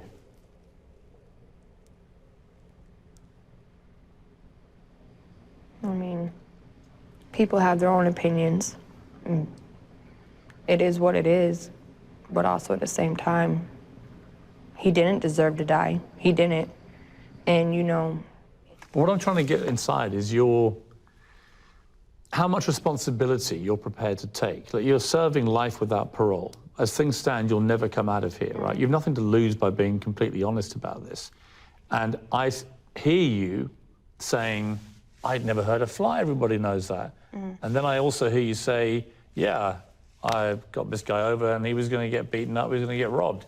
That doesn't sit very easily with, I wouldn't hurt a fly. I understand what you're saying, but also in the same perspective of everything is when somebody tells me they want weed. I tell my co-defendant, the one that does deal with the weed, listen, somebody wants weed. Okay, tell him, don't know, is I have the weed.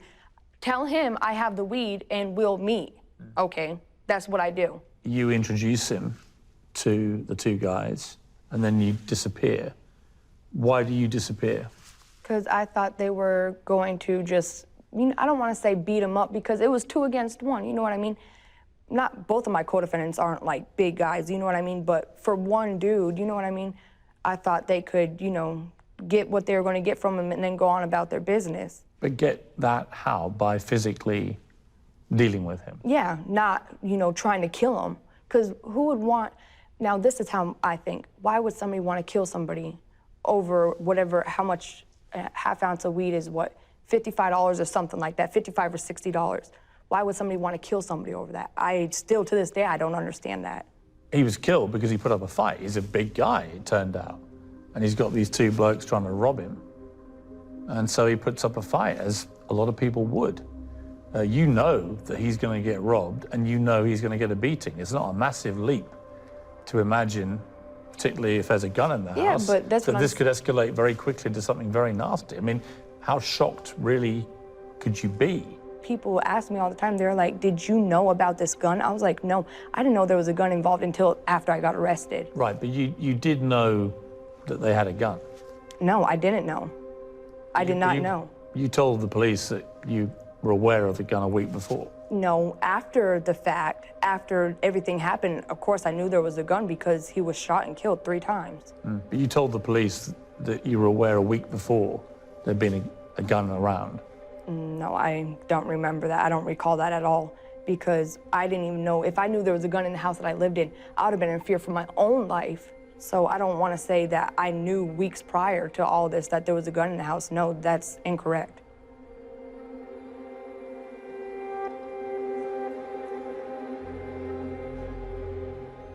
About 5 minutes ago, you identified a photo of a revolver, and you said a person's had that the last week, had the gun. Who's that person?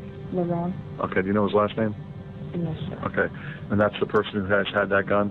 Sure. Okay.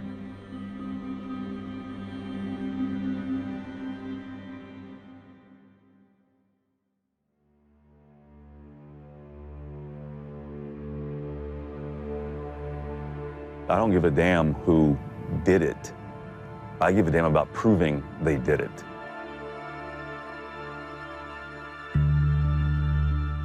Well, she told her mother, in her own words, that she set the whole thing up.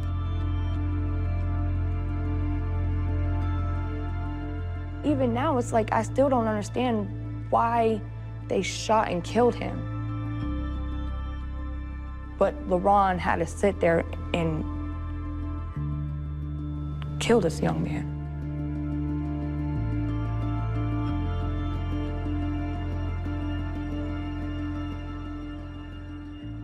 How many bullets were actually fired and how many actually hit Shannon?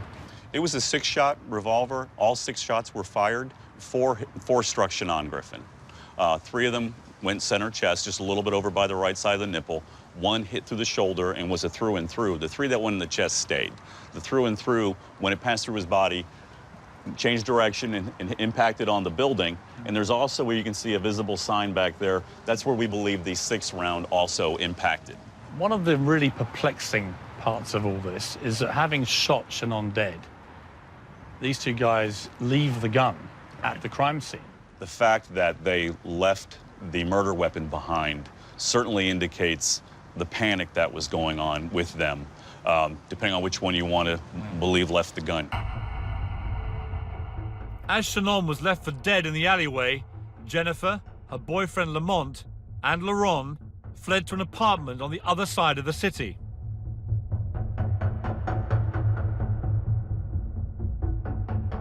They had desperately tried to cover their tracks. Bloodstained clothes were found soaking in bleach. And the murder victim's wallet was found hidden in an air vent. Jennifer, what are you thinking? You're now on the run with two people who've just killed somebody that you have lured to their death, albeit not thinking he's going to die, but you've lured him to be robbed and beaten, and now he's dead. And you're now on the run with the people who shot him dead. I had nowhere to go. I was not going to go back to my mom's house and explain to my mom, oh, well, I'm back home because I'm scared for my life now. I'm not going to put my mom in that predicament or danger when she has 4 other kids. Were you panicking? Yes, I was panicking. I mean, who in their right mind would want to stay with somebody that just killed somebody, not knowing what could be next? Did you sleep with Lamont that night? I don't even think we slept. I think we were up all night. I was trying to wonder in my head, like, what is going to happen next? What is going to happen next? What is going to happen next? Are they going to try to kill me? The police eventually catch everybody. You're not initially part of the investigation. They don't think you're involved. But you get interviewed, and in the process of the interview, you... became involved. Right. Why did you offer information in that moment? Believe it or not, when everything was all said and done and we were sitting in the house, LaRon was like, Jennifer, you need to tell them you knew about everything because you're the youngest, you know, you're already famous, you won't get in trouble, so to speak. And I did just that, and here I am now, 6 years later. They thought you'd get off because you were the hiccup girl. Yeah. They thought my 15 minutes of fame would help me in a situation, but it didn't.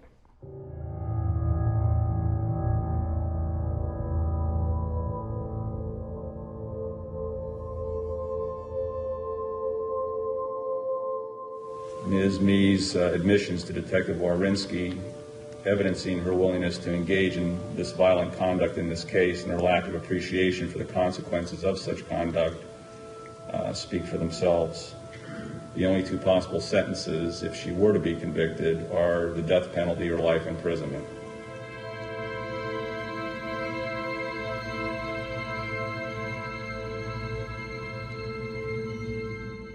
The severity of the punishment Jennifer faced if found guilty stunned many Americans. What is going on in the world? She's on trial for murder. Hiccup girl on trial for murder. Take a look at this. And no one is claiming that she pulled the trigger, but still facing murder charges. That's right, felony murder. So if she had the intent to commit the robbery and someone dies, she's on trial now for felony murder. So that's all they have to prove in the context of this case is that she had the intent to commit that robbery.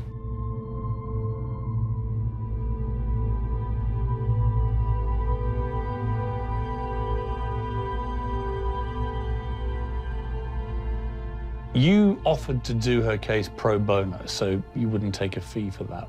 Why was that? It was a very high-profile case. She seemed like, kind of a cliche, but she seemed like a really nice girl. When you realized what the police had in this case, particularly statements from all of the people concerned, all identifying Jennifer for her role in luring Shannon to what turned out to be his death, her on tape with her mother saying, I set it up, and so on. From a legal perspective, did that scream guilt to you as the statute of the law applies in Florida? My concern is her involvement was as nearly minimal as you could possibly have to make the threshold for a felony murder type case. And what it really came down to was, did the jury believe that she knew in advance that there was going to be a robbery that was taking place? She didn't have to know there was a homicide that was going to occur, but did she know that there was going to be a robbery? We're here today and this week because Jennifer Mee set everything up. More correctly, she set up Shannon Griffin for a robbery. I really have to look no further than her jail phone call. I mean, I've said it in the trial, and I relied on it during the prosecution, that she set the whole thing up. Really, without her, this does not happen.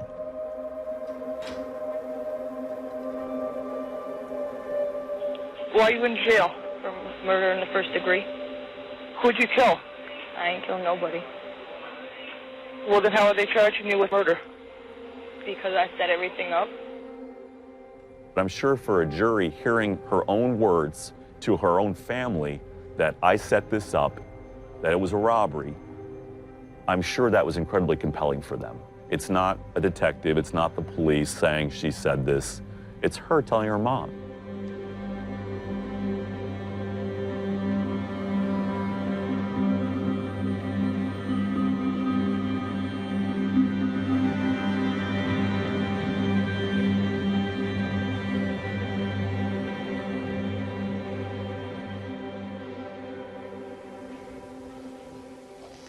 Thank you.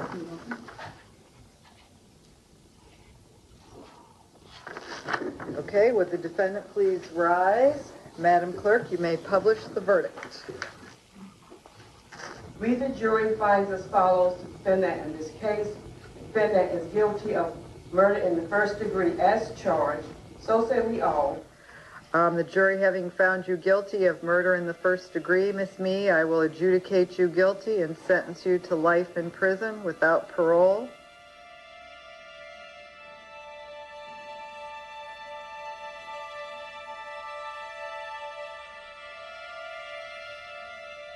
When she read that, the only thing I remember is turning around and looking at my mom.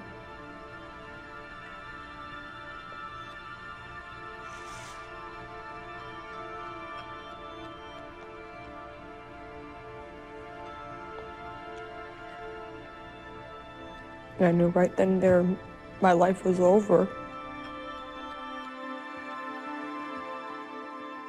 And for me, that's one of the most troubling aspects about this case. Jennifer will likely never be released from prison, even though she didn't pull the trigger, she wasn't there when it happened, and she didn't know that Shannon would be killed.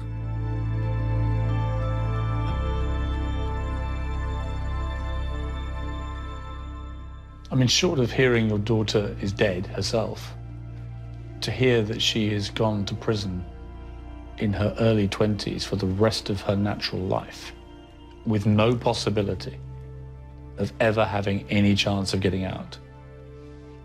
It's like losing your child, isn't it, in a way? I mean, of course you can talk to her. I've said that multiple times. It's like I lost a child.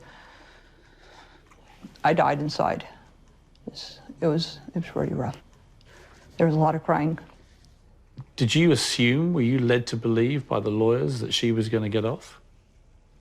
I believe that even her lawyer thought, you know, that she would get some kind of lighter sentence than what she did. I never once entertained that she would get life without the possibility of parole. Never once I allowed it to cross my mind. I thought 10 years at the very most, good time out in 7, and you know, she'd be done with that.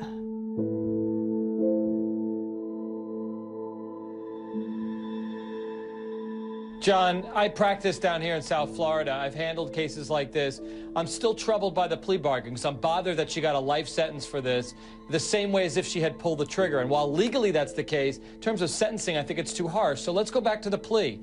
You offered 15. They said no. What about 18 or 20, just to avoid a life sentence? One of the big unanswered questions here is why there was no plea bargain deal to stop what has been for her Armageddon. Absolutely. Of life without any possibility of parole. Why was there no plea deal? There were many attempts to try to facilitate one, but in the end, the state took a position, don't even come to us with anything less than starting at 25 years. You're a very experienced lawyer. Mm-hmm. You can see the way the prosecution are taking this. They're playing hardball.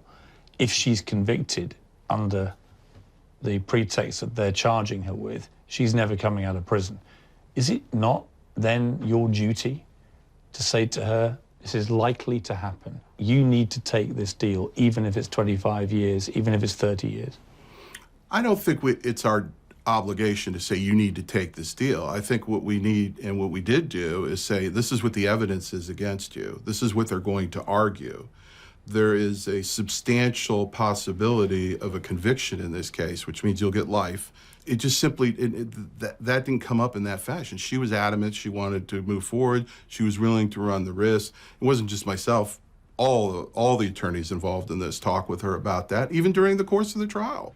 There's a theory by those who want to criticize you that, you know, you're a kind of celebrity case ambulance chaser that grabbed a hot case. Right. And then took a big punt on your gut feeling that a jury would buy into poor hiccup girl inadvertently caught up in murder and would fine for her, which is why you didn't push harder for a deal. That's what people who don't like you say. Right.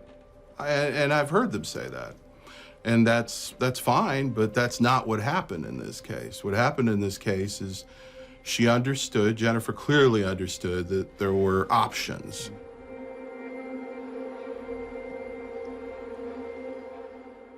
If she hadn't been the hiccup girl, she'd just been any other girl who got caught up in this exact murder.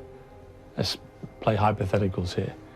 What do you think the state may have done in terms of a deal on the years she would serve in prison?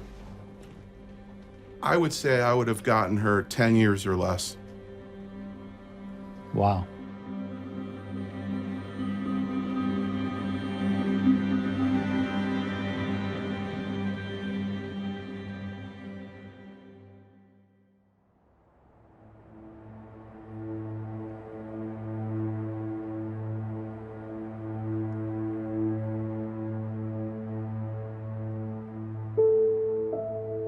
Shannon Griffin, he's doing exactly what every 20, 21, 22-year-old male's supposed to do.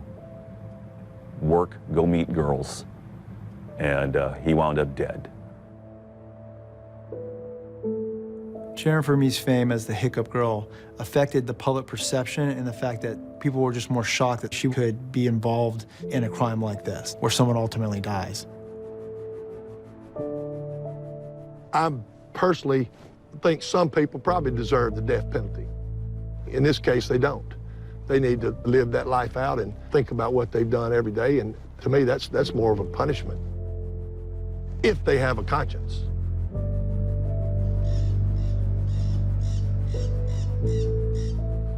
You've never been here before, have you? I have never been. How do you feel being at the crime scene? Very nervous inside, knowing that this is where everything happened. Sad, knowing that somebody's life was taken, so many lives were changed. Kind of makes it seem like it's just happened coming back here. Why do you want to see this? I don't know why. I just felt compelled to come back this way. I mean, this is where Jennifer led Shannon into this corner. This is where the other two men were waiting. This is where Jennifer then walked away. I do remember this in the crime scene, so he must have been found right. Yeah, well, Jennifer left. She walked off down there and left. And this is where Shannon was shot dead and where his body was later found. I don't understand why.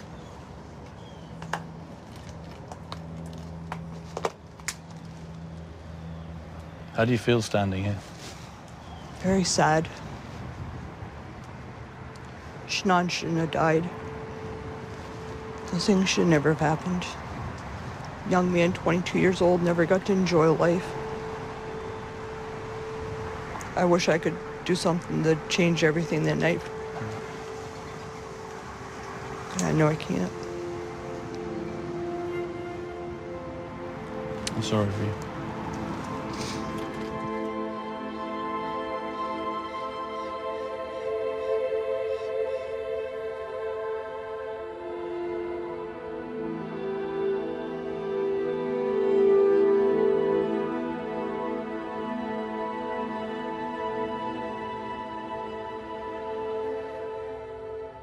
At first, I was like, well, that's justified. They deserve what they got. But then as the years passed, I think I Coach Leggett, that's 4 kids. That's just life is just gone. I mean, you gotta have some kind of compassion for them just as well as Shannon. Not only did they take Shannon's life, they also took theirs too.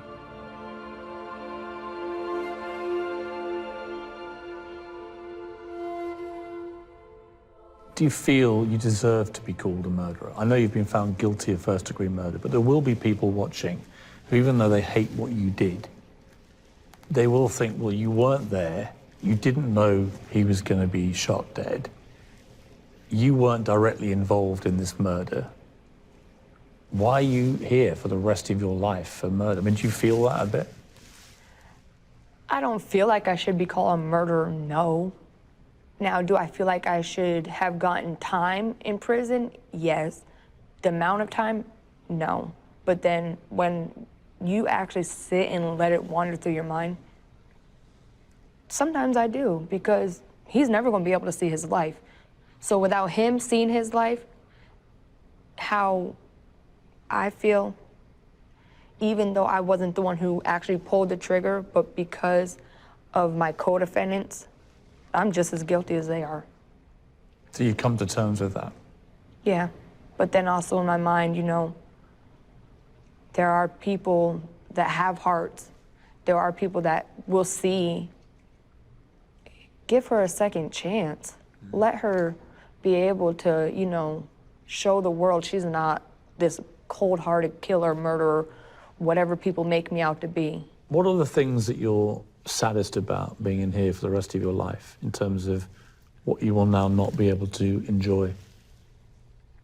The saddest thing as of now is, like, I just found out that my sister just had a baby, and I'll never see her to grow up.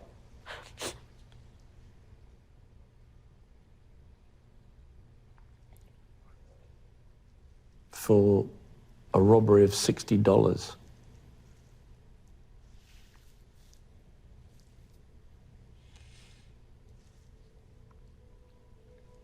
When you finally met Shannon for the first time that night, because you'd never seen him before, what was your impression of him?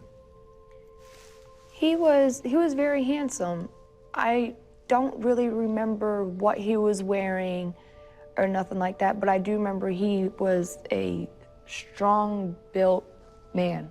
That's all I remember. And I remember he had such flawless features. Did any part of you in that moment when you physically saw him have any doubt or regret about what was about to happen to him? Yeah. When I knew I was turning away, that's when it really dropped in, because I was just like, what did I just leave him to? Did I leave him to what's a good word to use? To the wolves, basically? Could I've told him, no, don't go back there, and allowed him to get back on his motorcycle to leave?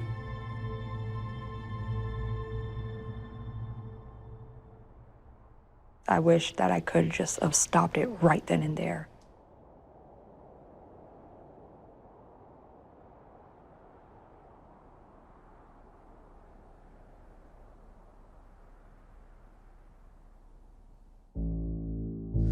I just want you to see that picture, okay? The lady you shot, that's your daughter, okay? And I want you to look at that picture there. So every night when you go to sleep in your jail cell, that's the face you see, because you ruined her life. You understand me?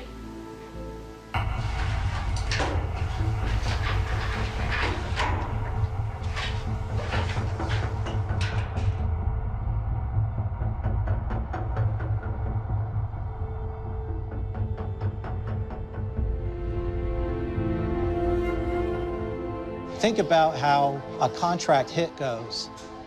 In and out, 1-2 shots, very clean. The only thing that made it different from a contract hit was the number of times that she was shot. It's a case that has more twists and turns than a Stephen King novel. You were willing to kill another human being because you loved him. Humphrey is accused of teaching his wife of one day how to kill. Is this the gun you kept in your car? Yes, sir. Is this the gun you later would use? What exactly is so wrong in you that can convince you to do something like that? So you're standing, shooting through the window of her car at a woman you've never met, and you emptied the chamber. Bang, bang, bang, bang, bang, bang, bang. This is a cold-blooded execution. Did no part of you think, what the hell am I doing?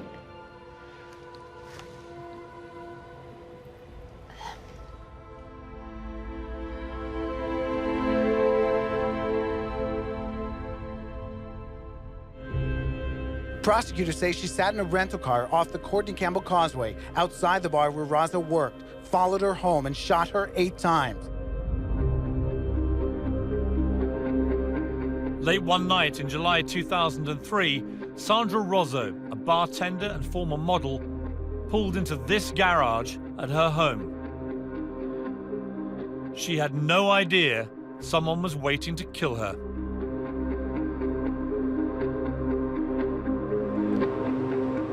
I was the on-call detective that night. The crime scene itself in the car was brutal. It was gruesome. There was a lot of blood all over that car. Experience tells you that 1 or 2 shots, it could have been a robbery, but there were 7, 8 shots that were fired at her at close range. You know, the first thing that came to mind was that this was not a random act of violence. This was, I need to silence you. I need to put an end to you. It's cold, it's calculated, it's premeditated.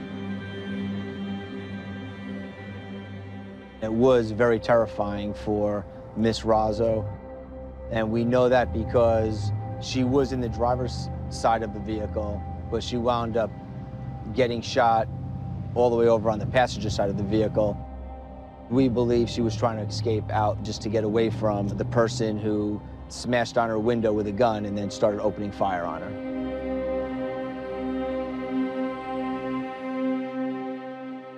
It took detectives 6 months to make an arrest. Sit over there. The unlikely suspect was a 20-year-old woman previously unknown to the police. Ashley Humphrey had overcome a turbulent childhood to graduate with honors from high school. Okay, Ashley. An indictment was handed down for you for the first-degree homicide of Sandra Roso. Okay? And you'll have to answer to the charge of murder in the first degree. Ashley Humphrey said she pulled the trigger, but she said she is not responsible for Miss Roso's murder. She says her husband was such a manipulator and was so controlling, he made her do it. Ashley was such a promising young girl. She could have done a lot with her life. And yet she ran into this brick wall of a man, Tracy Humphrey, who turns out to be evil, and her life just takes a right turn. Did you ask her to kill for you, or did you let her kill for you? Either one. Absolutely not. I had no idea that she had that intention.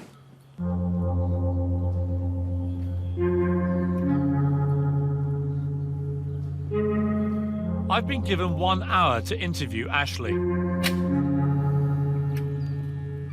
She is halfway through a 25-year sentence for killing Sandra Roso. But she has always maintained it was her husband Tracy who manipulated her into committing the murder. Is this what really happened?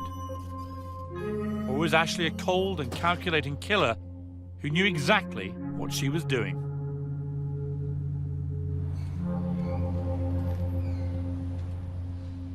Ashley, good to meet you. Good to meet you too, Piers. Come over here. Let's talk about Sandy. On the night that you kill her, you go to the club where she's working and you wait for hours. And then she comes out. What happens? I waited for her to pull into her garage and followed her in with the gun and shot her several times. What were you feeling as you shot her? I was thinking, if I don't do this, he's going to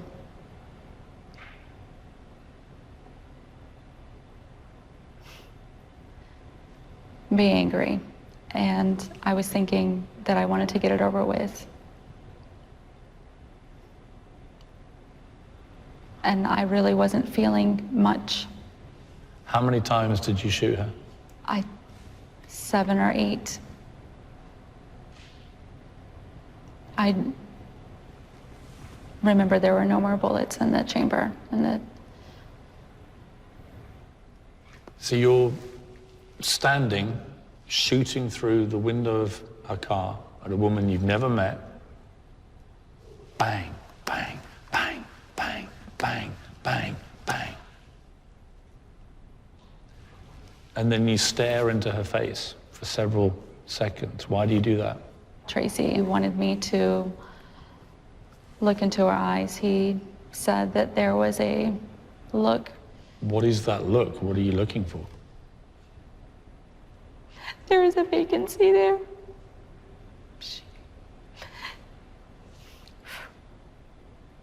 It's a horrible look.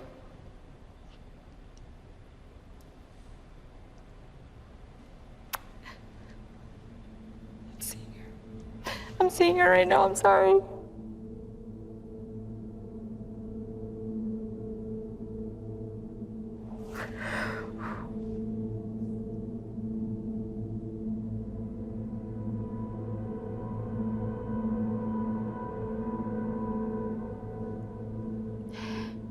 When you had satisfied yourself that she was dead, you get back in your car and you start to drive home.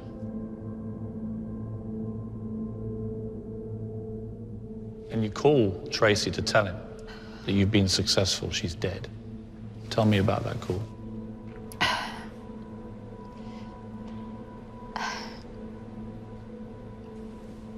I told him it was finished.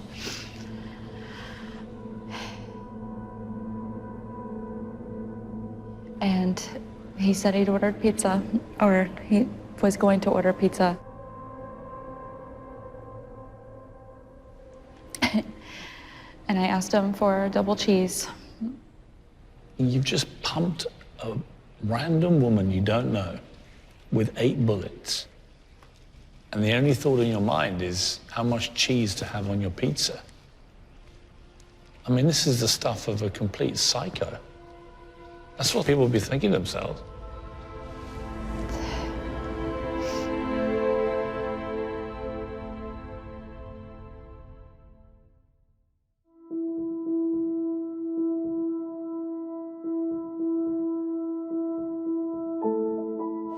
Can I ask you one quick question? Sandra Roso was a beautiful woman. She didn't have to die. She never harmed anyone. All she did was speak the truth about a matter. And I think you know in your heart, right now, you know what type of individual Tracy is. Had he been abusive to you? If he was emotionally abusive, it was only in very subtle ways. By, picking out my clothes and, telling me what would look good in makeup. And I thought that these were sweet things, and I did not see them as the controlling maneuvers that they were. Were you in love with him? I thought I was in love with him. I really did. But it was a sort of need to love him. And I really wanted this person to save me. The woman who threatened to wreck this relationship was Tracy's former girlfriend, 37-year-old Sandra Roso, a mother who worked 2 jobs to make a better life for her and her daughter. Sandy was very genuine. She poured her heart out and gave her heart fully to people that she cared about. And that was a very easy quality for Sandy, so it was very easy to get to know her and become very good friends with her. She was a very happy person. And then Tracy came in her life, and it just kind of went downhill after that.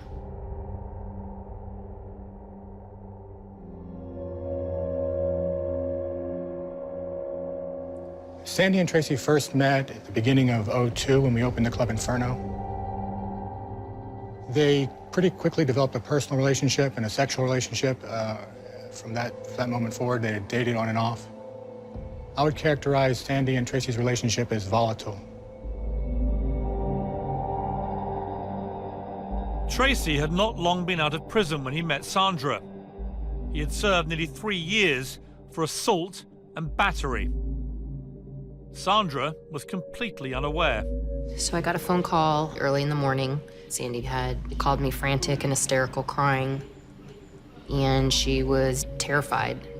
She explained to me that Tracy had basically verbally and physically abused her and kept her hostage in her apartment for, I think it was 3 days.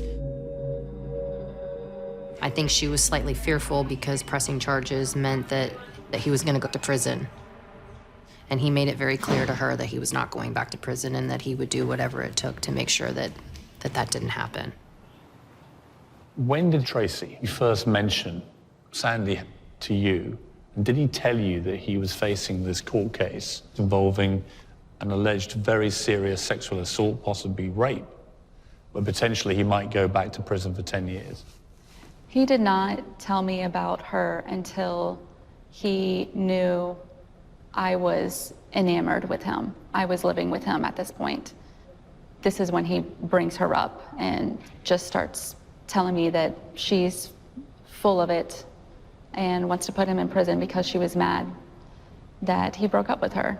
And at this point, I believe everything he tells me because I'm a stupid 20-year-old.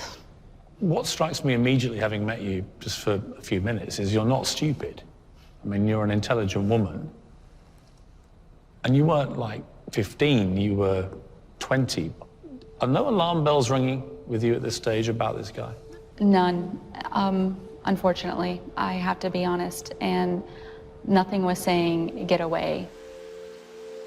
So, I mean, you probably know better than we do, you know, how he is, and that he can make you do things that, you know, for his benefit.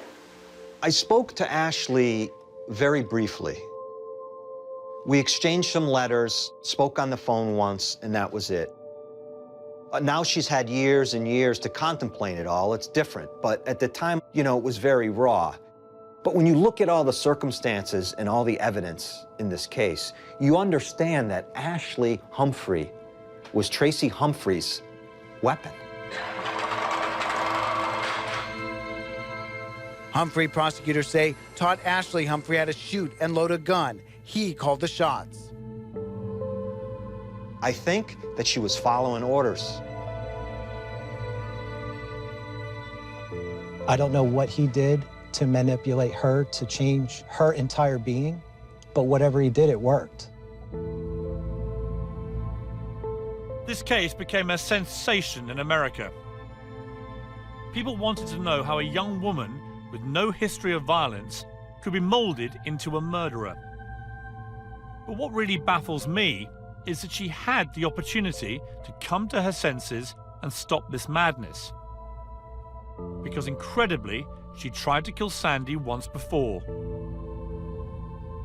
Maybe Ashley Humphrey wasn't quite the naive, stupid 20-year-old she claimed to be. You decide to kill Sandy. And you and Tracy discuss how you're going to do this, and you decide you're going to shoot Sandy. You've been watching her movements, you knew where she lived, you've been following her around, hadn't you? Sometimes I would call her work to see if she was there so that I could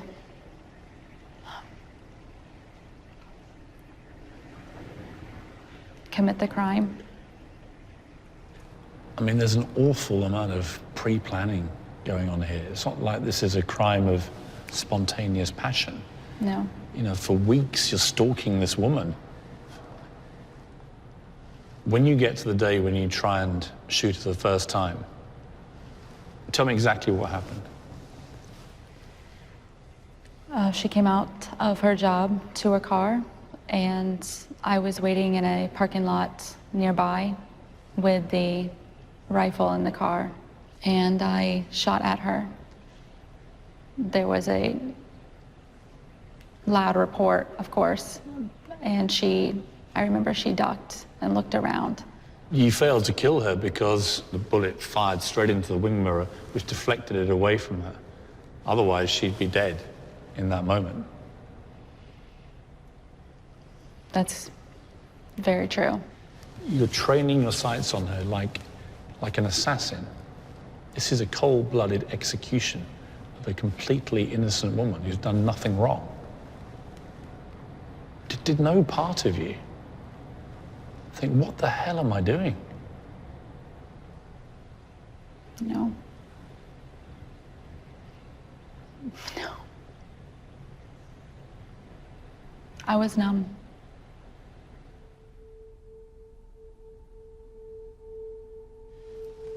You hide the evidence, you get rid of the gun, you burn the car, and you tell your mother what happened. I wanted to come clean with her about everything.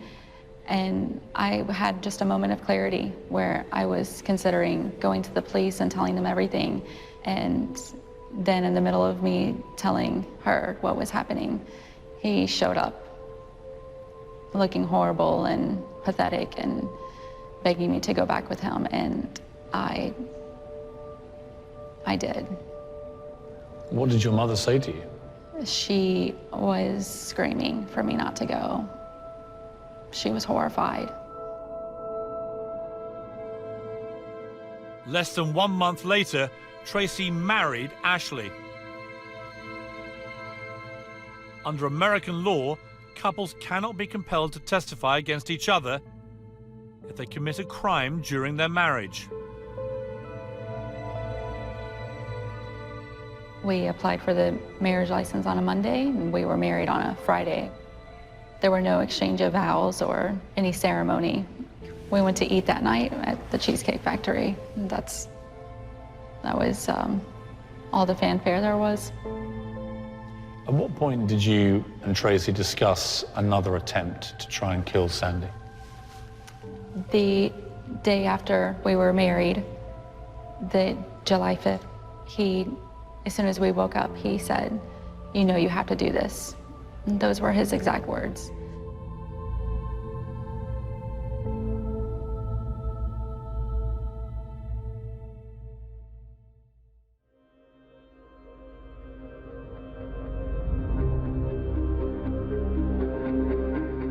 Can you really make somebody do something that it isn't in their personality or their moral makeup to do? That's questionable. Tracy had the ability to manipulate women. There were no other forces in Ashley's life that would have played such a role in her behavior change. Who is the first person to suggest that Sandy has to die? I suggested, what if she were not to show up in court? And that's where it started, and it snowballed. Tracy Humphrey feared the prospect of going back to prison if Sandra Roso testified against him.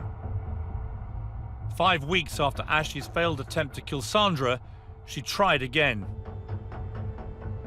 She said in her depo that Tracy told her to follow her home and take care of business at her house. And that's exactly what she did. We just were in disbelief. It's like, how do you take this girl and completely flip-flop her over and do things that are just so downright plain evil? I felt that Ashley had to have been under some form of mind control. Honestly, I didn't know if he had drugged her at some point or what, but she thought he loved her, and she felt that he was gonna give her the stability and the love that she had never had as long as she went along with this and did this. I think at this point I was so brainwashed, and I really hate that term, but I just want to speak out for the fact that it's possible. It's a pretty extraordinary thing, isn't it? You're a 20-year-old woman And you're sitting there thinking the only way that I can stop this situation deteriorating is to kill this woman who I don't even know.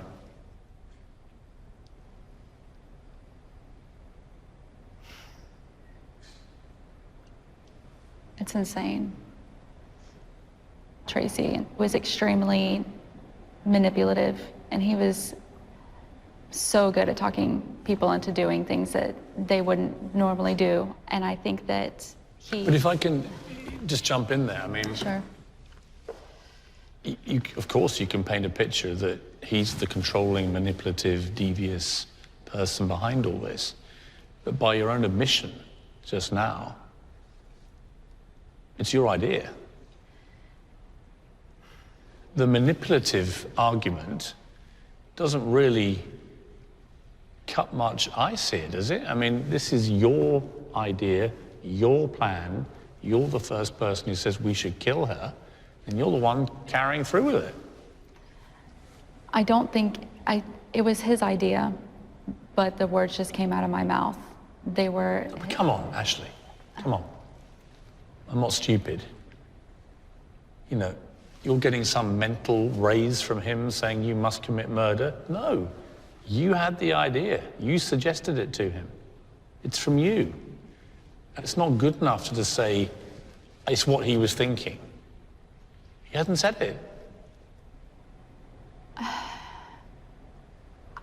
I don't know why I let him into my head the way that I did. And let him decide how I should dress and how I should do my makeup and where I should work and when I should sleep and what I should eat. But you've already said to me that when he was suggesting all those things to you, you didn't see it as being nasty or unpleasant or controlling. You thought it was quite sweet. I don't think that can now be recategorized after the event. It's not how you said it was earlier. Well, it didn't feel like that at the time, but no, do you think that he wasn't doing those things for an ultimate end? I think that there's an argument that that could be the case, and there's an equal argument that you might be recategorizing it to suit your story. That what was perfectly harmless and just a guy being nice to you is now an evil Svengali figure, you know, trying to brainwash you into murder. But that only really works if the murder's his idea. It was his idea. Just to clarify, Tracy never said to you, you have got to kill Sandy, or I have got to kill Sandy. She has got to be dead. He never said that. You were the first to say it, weren't you? I was the first to say it.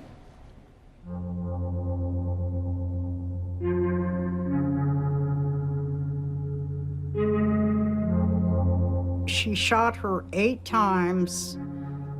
I just could never understand how, after that first bullet struck this woman, how she did not snap back into reality and kept pulling the trigger. You're seeing this woman bleeding. She's screaming in pain, in terror.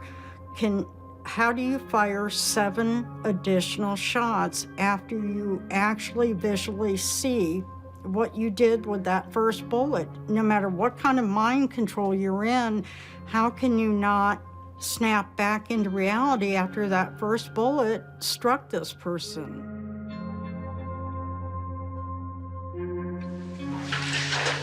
Sit over there. When I look at the videos, she is not going to give them an inch. She's defiant. She knows her rights. She's unemotional. You'll have to answer to the charge of murder in the first degree. Get my attorney. What do you mean, get him? I mean, bring him here. For what reason? Because I'm not speaking. I didn't do this. I'm not speaking without my attorney. Okay. And it was very surprising to me that this was the first time she'd ever been in that experience. Because even first-time arrest on male defendants, they're going to kind of plead, they're going to get upset, they're going to protest their innocence. Steely, I want to speak to a lawyer. That was it. I wanted to ask if you would give us consent to search your house. You're saying no? Give her my attorney. Okay. And will you give us DNA? Get me my attorney. The concept of brainwashing and what's often called identification with the aggressor or the Stockholm syndrome, that has a kind of checkered history in social psychology. You know, it's very, very controversial. Can you really make somebody do something that it isn't in their personality or their moral makeup to do? That's questionable. And what puzzles me the most about this whole thing right here was if someone told me that I was under arrest for a homicide that I didn't commit, I wouldn't be sitting there as calm as you are.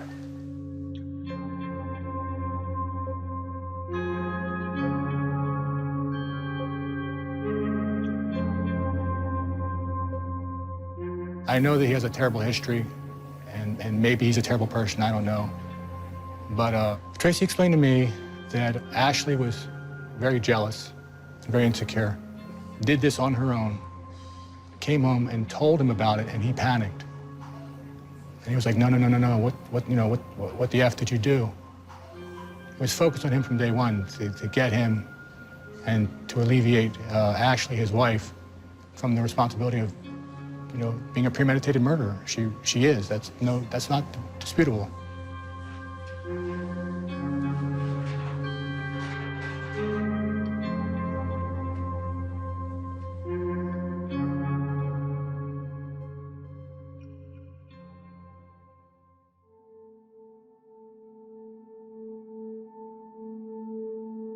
Ashley was not initially a suspect in the murder of Sandra Roso. Her husband, Tracy Humphrey, was. He desperately needed an alibi and persuaded a friend to lie to the police.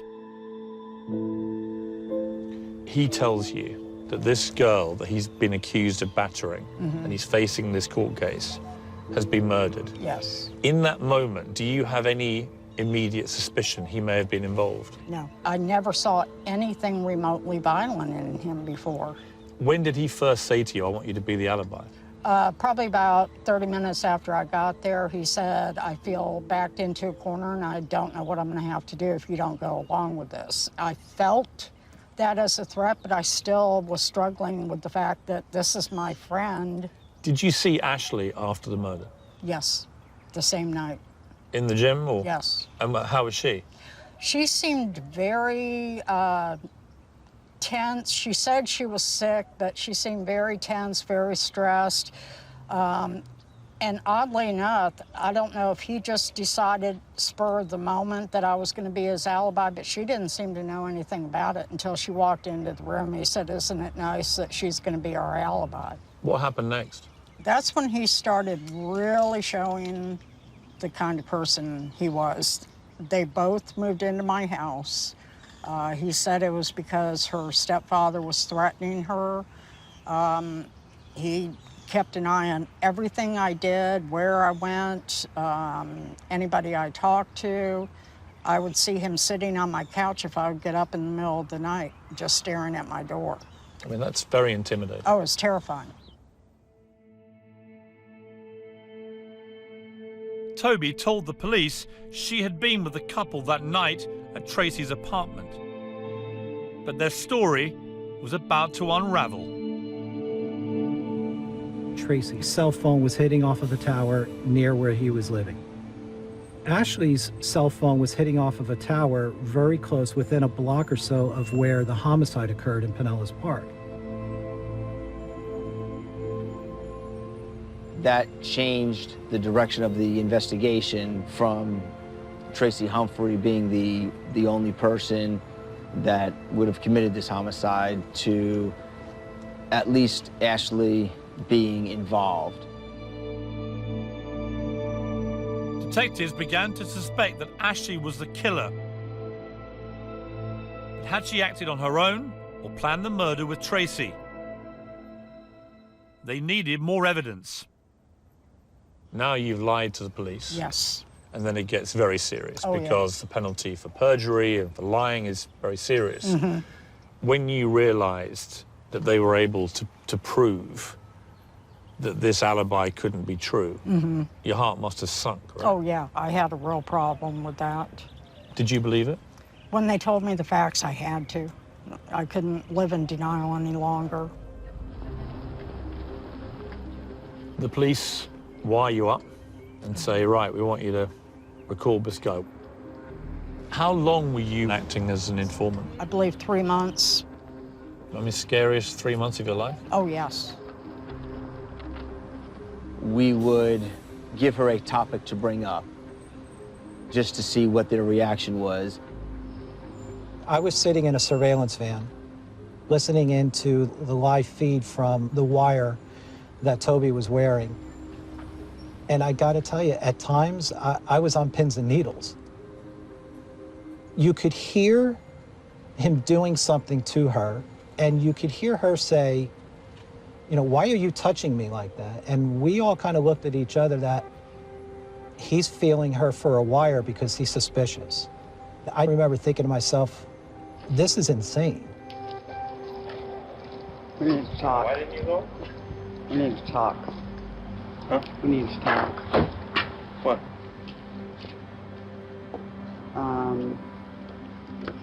I told her in the house I was served.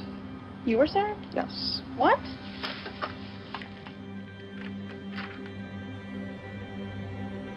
The fascinating, gripping piece of footage of the friend telling them both, the police know your phone was at the crime scene. Cell phone records indicated that she was in Pinellas County at the time of the killing. And you could see them both falling apart, really.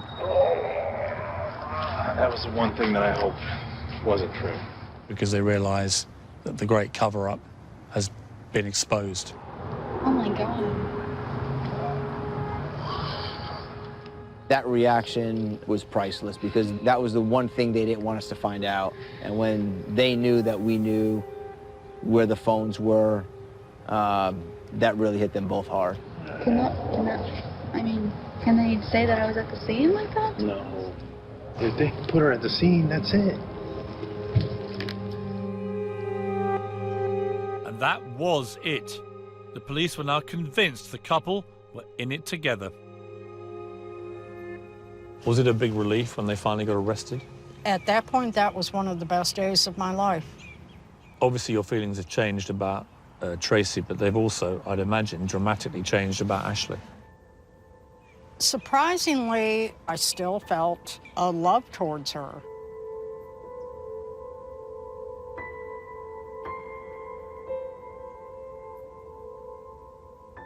When I went to see Ashley in prison, she said to me that the idea to kill the victim was hers. Oh my God.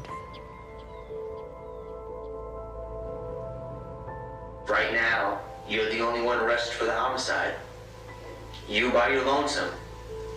And you know why? Because that's exactly the way Tracy wanted it from the beginning. That's why you were the one who looked up Sandra's information on the computer. The police charge you with first-degree murder, but they charge Tracy with a lesser charge. You very quickly turn on him, and your plan then is, look, this guy is all down to him. He's the evil mastermind. I'm this poor, innocent young woman caught up in his evil plan. This was three months after I was arrested. My attorney started revealing to me that who he made himself out to be was just a total facade. He was a master manipulator, particularly of women, and an abuser of women, of course. And she was a particularly vulnerable young lady. When I showed her the information that the state had given us in the discovery, it kind of made her realize that she'd been played. And so she was pretty determined on testifying against him and getting what she could out of this ugly scene. Ashley struck a deal with prosecutors.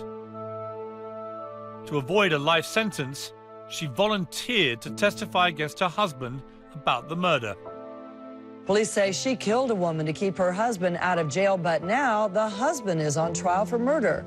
39-year-old Timothy Humphrey faces the death penalty. Did you ask her to kill for you, or did you let her kill for you? Either one.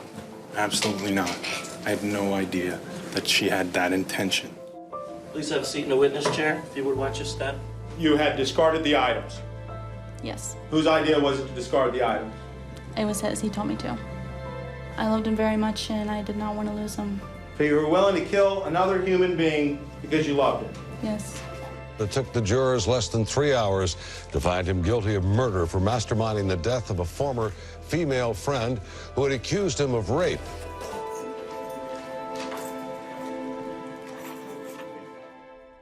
As a result of your plea deal with the police, you got 25 years, not life, and you'll be out in 12 years. And you'll still be a relatively young woman. But Tracy got life without parole and is never coming out. And there will be people thinking, well, hang on a second. Why is she getting out when the guy who didn't have the idea and didn't pull the trigger is in jail for the rest of his life? Well, let me say that if I was doing life, I would feel I deserved it, and that I feel very fortunate not to be doing life. But I believe that if he was to get out, he would continue to be the same violent manipulator that he was when I met him. Right, but how do we know that you're not going to be the same killer? That's harsh.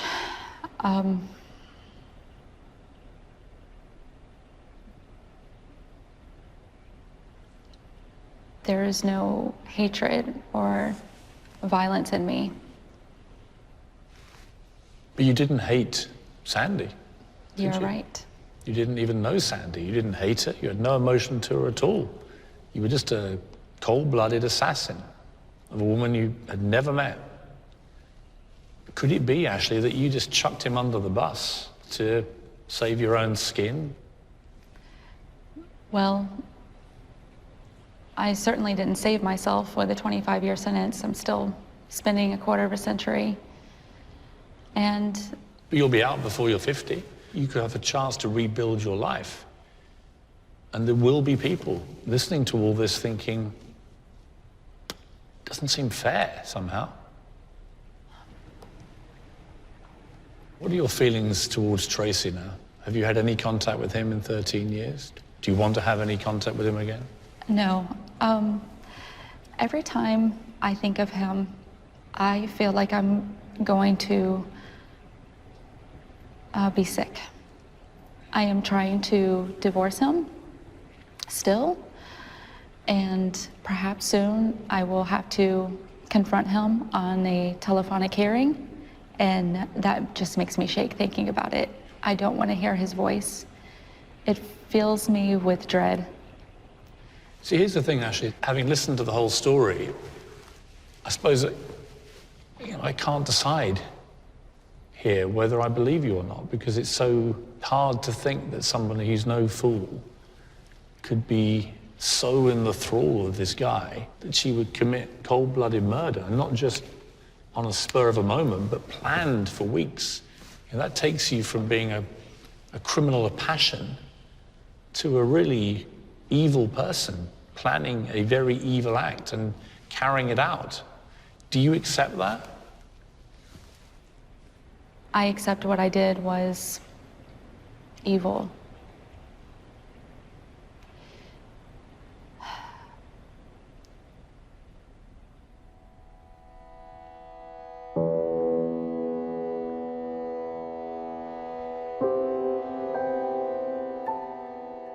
I did not like the deal one bit. I mean, she's the one that went ahead and pumped 8 bullets into this lady. She admitted to me she first had the idea to commit murder. If I had my wish, she'd spend the rest of her life in prison. You had no emotion towards Sandy when you murdered her. What are your feelings about her now, 13 years on? I think about her daughter a lot. I took her mother away from her. I'm sure Sandy's family probably want to see her fry. So am I satisfied with the sentence? 25 years is a long time. It's a very long time. If Sandy's daughter's watching this program, what would you say to her? There's nothing I can say that will make it better. But I'm so sorry you don't know your mother. And that it is because of me.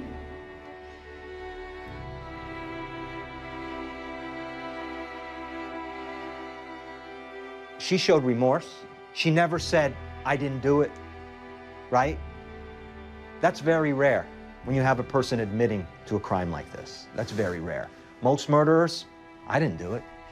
Every July, I get really messed up psychologically. On the anniversary of what happened? Whether I think about it or not. And sometimes I'm like, what is wrong with me? Why am I so messed up? And then it occurs to me, I'm like, oh, it's July. I certainly could relate to her in being in love, wanting to believe the things that the person that you love is telling you. But obviously killing another human being and taking a life is not a line you should be crossing.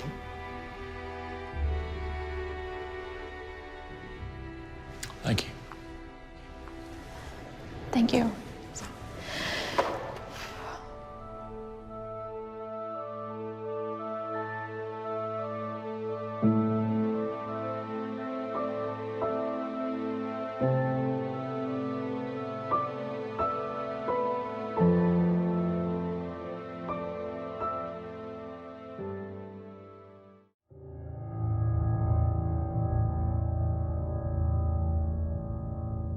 What people have said to us about you, you're a serial liar, you're a psychopath. You think you're smarter than everybody else. You're brutal. You're capable of acts of appalling savagery. You're a murderer. When you get in there, she'll try and manipulate you, but she's a cold-blooded killer. That's what they say about you. How does that make you feel? I just feel that people don't know me.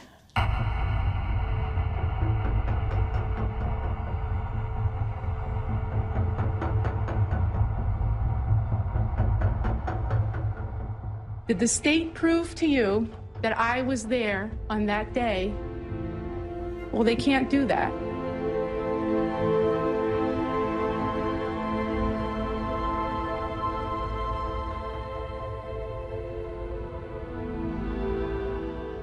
To brutally beat and stab Annalisa the way that she did and watch her die, and then to attack someone like she did her husband, takes a unique personality.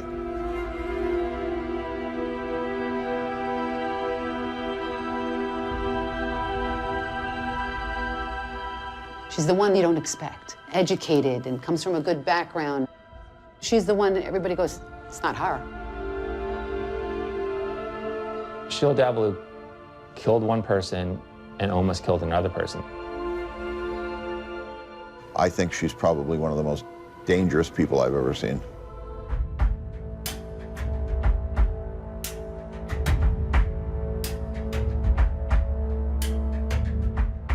The crime scene is about half a mile from here, right? Yes, yes. But what strikes me immediately, it's just so peaceful. On that day, the complex was filled with landscapers, FedEx, UPS, deliveries. A lot of busy people. Yes, right? cleaning people, yes. Which is easy to mingle in if you want to just keep incognito. On November the 8th, 2002, Annalisa Raimundo, a rising star in the pharmaceutical industry, chose to work from home. Hello? Yes, hello. I think the guy attacked my neighbor. You think someone attacked your neighbor? That decision would cost Annalisa her life. Okay, can you tell me what the guy looks like? What does he look like? Homicide detective Greg Holt was one of the first on the scene.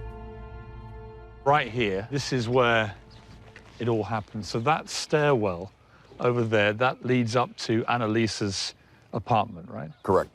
The responding officer, he was a 20-year veteran, had been to several homicide shooting scenes prior, and that never left him, with the multiple stabs and even a stab in the face. Just talk me through what you think happened in the events leading up to Annalisa's death.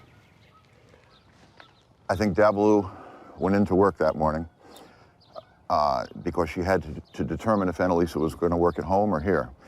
And when she determined that Annalisa was working for home, that was the perfect opportunity. So she came in through the unmanned security gate, parked somewhere in the parking lot. I think she walked right up, knocked on Annalisa's door. Once she got in, I envisioned Davalu slammed that door and the blitz attack was on. Annalisa literally fought for her life. She was a small woman, but she was in very good shape. Plants were turned over, furniture was turned over, and you could tell that they had gone around in a circle in that foyer. She was stabbed all over, and ultimately, Annalisa sustained a cranial injury, probably from a dumbbell that we found in the foyer that Annalisa used for workout. This was targeted, total, brutal rage. You've never quite got over this case, have you? I mean, this lived with you for a long time, and it lives with you now. This will be the one that cops say they'll always remember.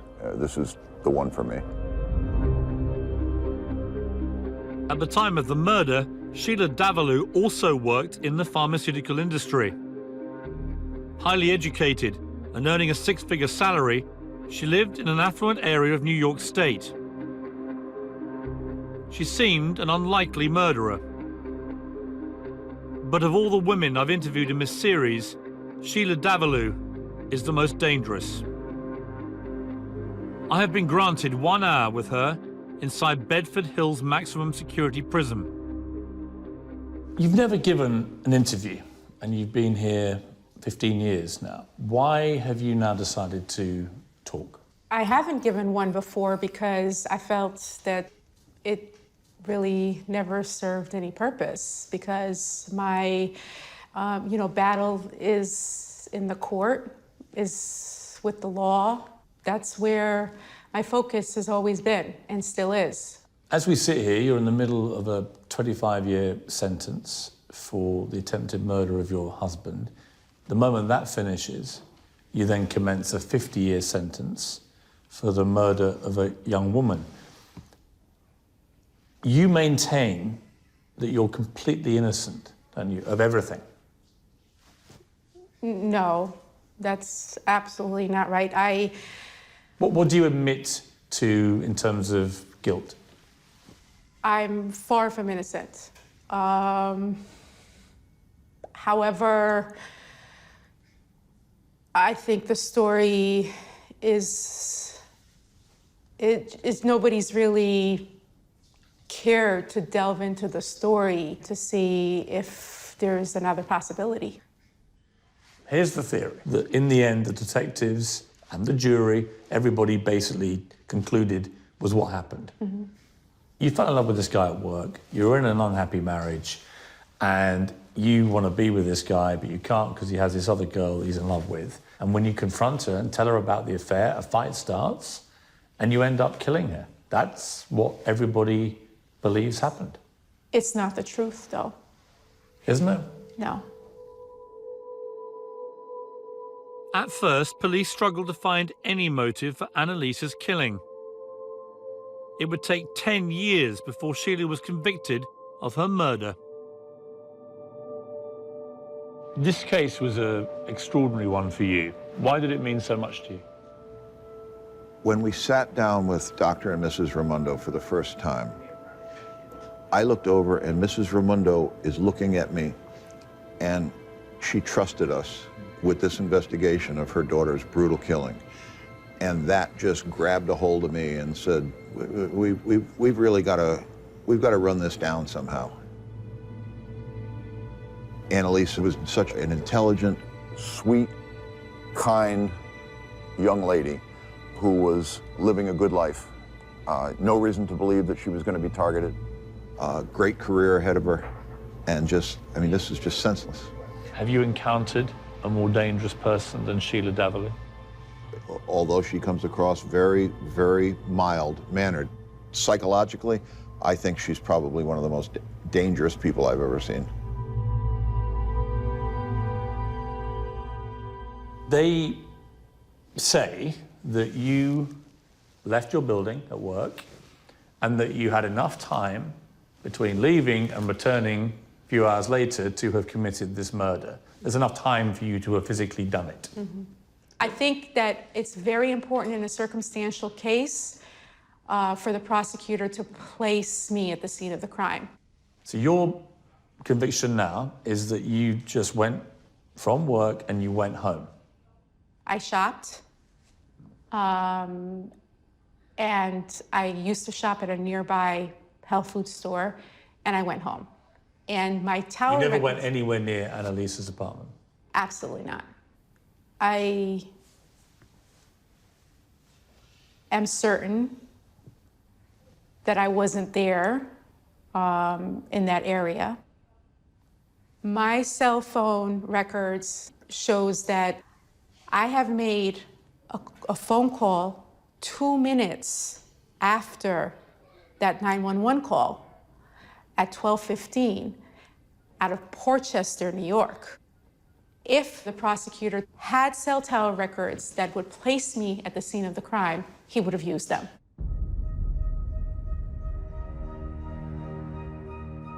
Cell tower records were never used at trial to place Sheila in Annalisa's apartment.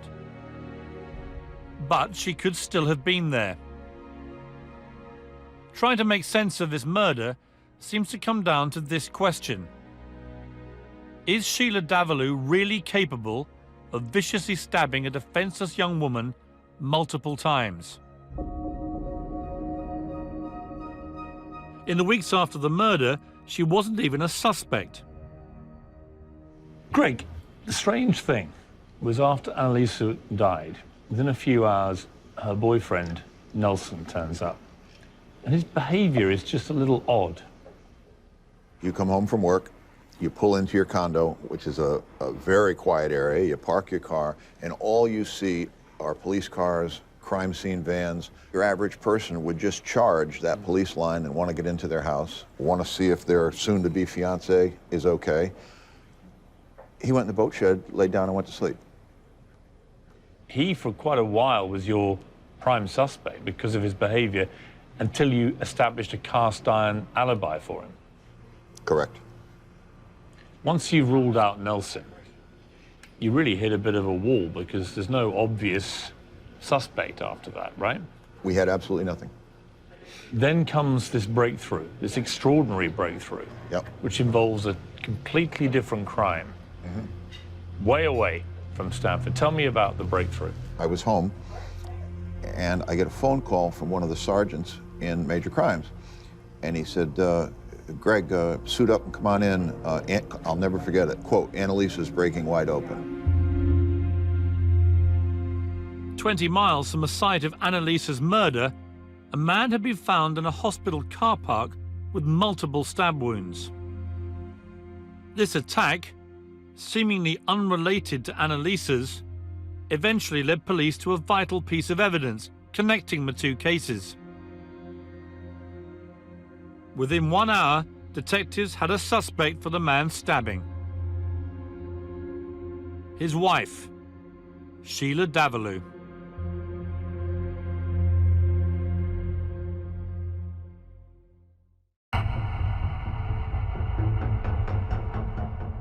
This was a professional, educated woman in a marriage who had tricked her husband into being in a position where she could stab him multiple times, including once through the heart. That is uncommon, to say the least. 5 months after Annalisa was stabbed to death, police arrested Sheila Davalu. She had stabbed her husband, Paul, and tried to kill him. He comes back to the house that day, and they start playing a game. Right. What is that game? Sheila says, let's play this game. I heard about it at work with a bunch of girls. I think it would be fun for us to reconnect. So Paul does anything because he sees his marriage a little bit starting to part. So she says the idea is we'll use handcuffs. We'll handcuff each other. And so Sheila starts. She's handcuffed. Paul handcuffs her to the chair and blindfolds her. And he's supposed to get items throughout the home, and she's supposed to guess what they are. And that's what they do. He rubs them on her face or on her stomach, and she's supposed to say, you know, the dog collar. And so that was the game that they were playing. Joe, I'm not here to judge you, okay? I'm not at all. I just want to.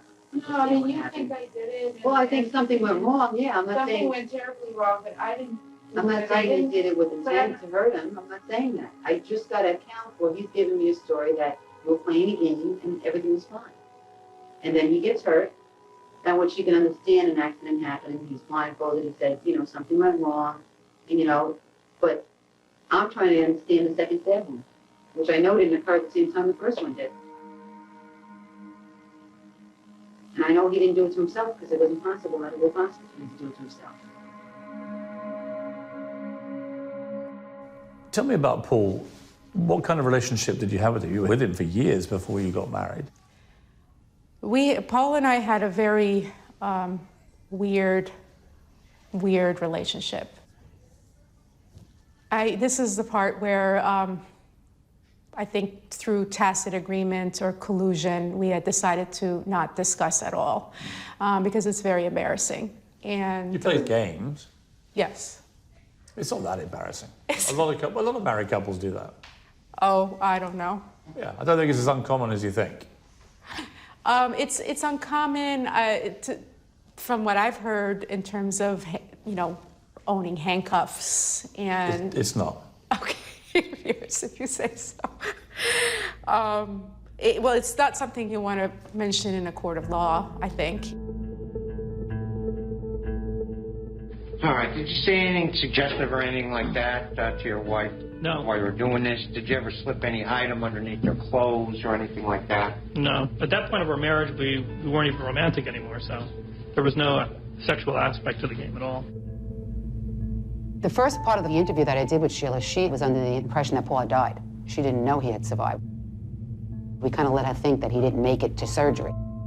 I think she thought she would tell us a story. Paul didn't make it, and we would never be none the wiser. What position did she take up on? She was sitting on my midsection, pretty much right on my chest area. My legs kind of underneath her. Mm-hmm. And she actually touched the item to my face. I couldn't identify what it was. All of a sudden, I felt like a large thrust on my chest. It felt like a heavy weight was dropped on my chest. He's very strong. I know, I understand that, but his upper body wouldn't have been able to come in. He's sitting on top of himself. Yeah. So if he's handcuffed, but his chest was. He got up enough for the chest to fit into the knife. Because I was still holding him. So he was laying on the floor handcuffed. I can't lift my upper body up from handcuffs. Oh, yeah, he did. He lifted his whole body and the chair and got up at one point. He did. He did. And she stabbed him. She stabbed him. And then while he's kind of trying to, you know, get his bearings because he was just stabbed, he feels an even heavier thrust to his chest. She said, "Oh my God, I think I hurt you, you're bleeding." And I started to get winded, I started to sweat a little bit. Bleeding from the stab wounds and struggling to breathe, Paul convinced his wife to take him to hospital. But it appeared that Sheila had no intention of seeking medical help. She exited the car, came around to the rear driver's side door. As she's moving my foot, I see her face, like with an angry expression, and she lunges at me. You looked at her face and you saw what kind of expression? Like a distressed, angry type look. I didn't see the knife at that point, but I felt a sharp jab into my chest, and then when she recoiled, I saw the knife. And what happened? He starts screaming, and he realizes that he has to fight for his life, and he gets the knife away from her so she can't get it back, and he starts telling people, you know, help, help, and finally people do come, and she jumps in the car and takes off. You drive to the back, and Paul's in the back seat of the car. You then open the back door, and you stab him again. That's not part of any game now. No. Why did you stab him again? We had another altercation there, and we had a lot of words, and we wanted to talk. We were talking about what to say and how to tell people what happened, and we had a big disagreement. And I still had the knife in my hand, and I threatened him with the knife. And he took the knife, he threatened to take the knife out of my hand, that he was going to kill me. And I just lunged at him. And he grabbed the knife out of my hand and threw it away. And I have no good explanation for any of it.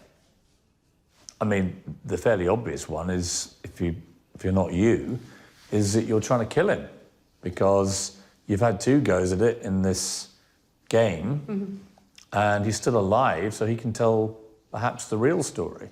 And the way to stop him telling the real story is to finish him off. True. However, I tried very hard in desperation to get him out of the handcuffs. And that's contradictory to somebody wanting to kill somebody. But Sheila, you stabbed him in the heart. I don't think I knew where I was stabbing him. I wasn't aiming. Why are you still stabbing him at all, given you've already stabbed him twice and he's now at a hospital to receive emergency treatment, and now you think the best way for him to get treatment is to stab him in the heart? How does any of this make sense? No, it really doesn't make sense. You're absolutely right. I think I wasn't, I think we were just very confused, both of us, and he was... Well, I bet he's confused. Yeah. He's wondering why his wife's stabbing him to death. Yeah. Right? Mm-hmm. That's confusing. Well, none of this makes sense, so we can't go by that. I mean, if you're saying I stabbed him twice in the house and then the third time in the hospital, why wouldn't I stab him the third time in the house? Why would you stab him at all? Well, You know what I mean? Like, I get that. I mean, we have no problems at all. The evidence from the very beginning was overwhelming that she had stabbed Paul and almost killed him. You stab someone in the heart, it actually nicks the heart. That's a very precise act.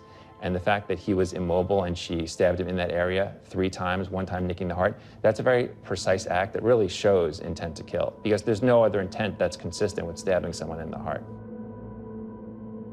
She doesn't appear like someone who would be a threat. She's not a physically imposing person. She speaks in a very educated way, and she doesn't come off as the type of person who would be capable of extreme violence, which she clearly was when we looked at the evidence.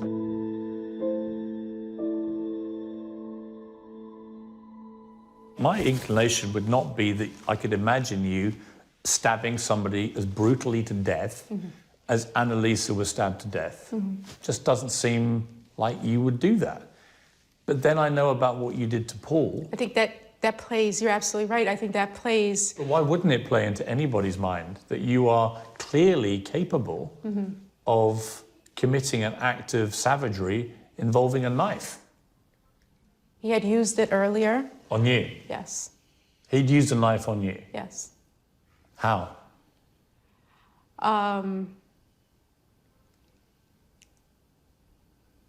He ended up cutting me with the knife, and where did he cut you? Right in the chest, and I still have a scar of it. And I think that I think the pain was just too much for me at the time. I was always on the receiving end of a beating. And wait. That's just, so your husband would repeatedly beat you? No, I mean, it was consensual. He beat you consensually? Yes. How? With his fists? What? Yes. He'd punch you? Slap, punch. And I think at that point with the knife, it just, I couldn't take it anymore. I just wanted to, I guess I just wanted him to see how it felt. I mean, he's never said he's ever hit you like that. In fact, he said the complete opposite. He said in court, under oath, that you had never shown any violence and there'd been no violence in this marriage, ever. I don't think we thought of it as violence. What, being punched and kicked and slapped and stabbed? Yeah. Fairly violent, isn't it? Yeah, but I think we thought of it as part of the game. But was he lying in court then, under oath? Because that's obviously a pretty serious offence. I think we didn't want to, neither of us wanted to talk about that. I deferred to his testimony. I've interviewed Sheila Davila. She says that they had played this game many times before, but it had become increasingly violent, that Paul would repeatedly punch her, including in the face. He would slap her, and that she believed on that day the level of violence after he took the knife to her first and cut her across her chest had reached such a point that she flipped and she attacked him to defend herself. Never once did she even mention that. She had no injuries on her when we arrested her. Anybody that ever met Paul would never believe that story. For 5 minutes, you could meet Paul and know that wasn't true. And I say that knowing that behind closed doors, things happen in people's homes. If you could put a gun to Paul's head, he probably wouldn't punch her in the face. Paul's just not that type of person. Not a violent man. Not at all. She thinks she's truly going to fool us all. The crucial moment of detective work by you, you find her phone. What does it have on it that rings alarm bells to you? The last call on her phone was to Nelson Sessler. Well, actually, it just said Nelson. We didn't know who he was at the time. It just said a call to Nelson. So you're immediately curious? Yeah, because I'm nosy.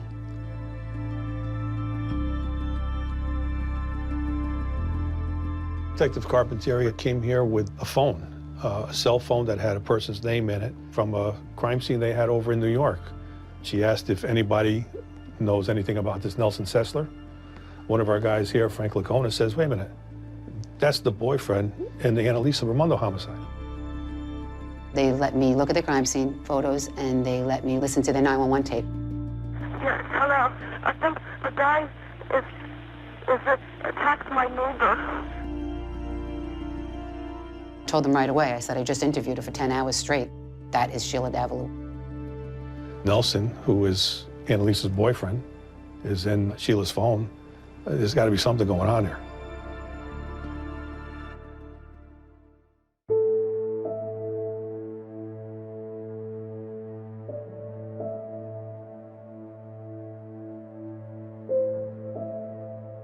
Well, I believe Sheila probably decided, I want to be with Sessler. And she went to the house and confronted Annalisa, and things got out of hand. And she had the knife with her or something. She used whatever she could. There were dumbbells there. There was, like I said, it was a brutal scene. A lot of things, blood all over, and did what she did and left. The big breakthrough in this case, as far as the police are concerned, comes when you are arrested in connection with what happened with Paul, and there's a detective who picks up your phone and sees that you called this guy Nelson. Mm-hmm. And they confront Nelson, and eventually he concedes that he'd been having a relationship with you. My relationship with Nelson was very much an affair, but I think in my defense, Paul and I had already started talking about divorce because we had grown apart way before I had met Nelson. You really like this guy, right? I mean, you fall for Nelson. I mean, I didn't see it that way. I didn't see falling for him. I think we weren't. He was very intelligent. He's a good-looking man, very funny, witty. However, I think... You were in love with him.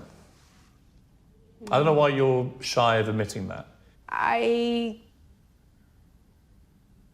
didn't see it that way. I didn't see Nelson as... I could have, if I wanted to be with Nelson, I could have easily divorced my husband. Well, except Nelson's with Annalisa. True. You can only be with him if she's not on the scene. How do you categorize Sheila Davalou? She's very calculating and manipulative.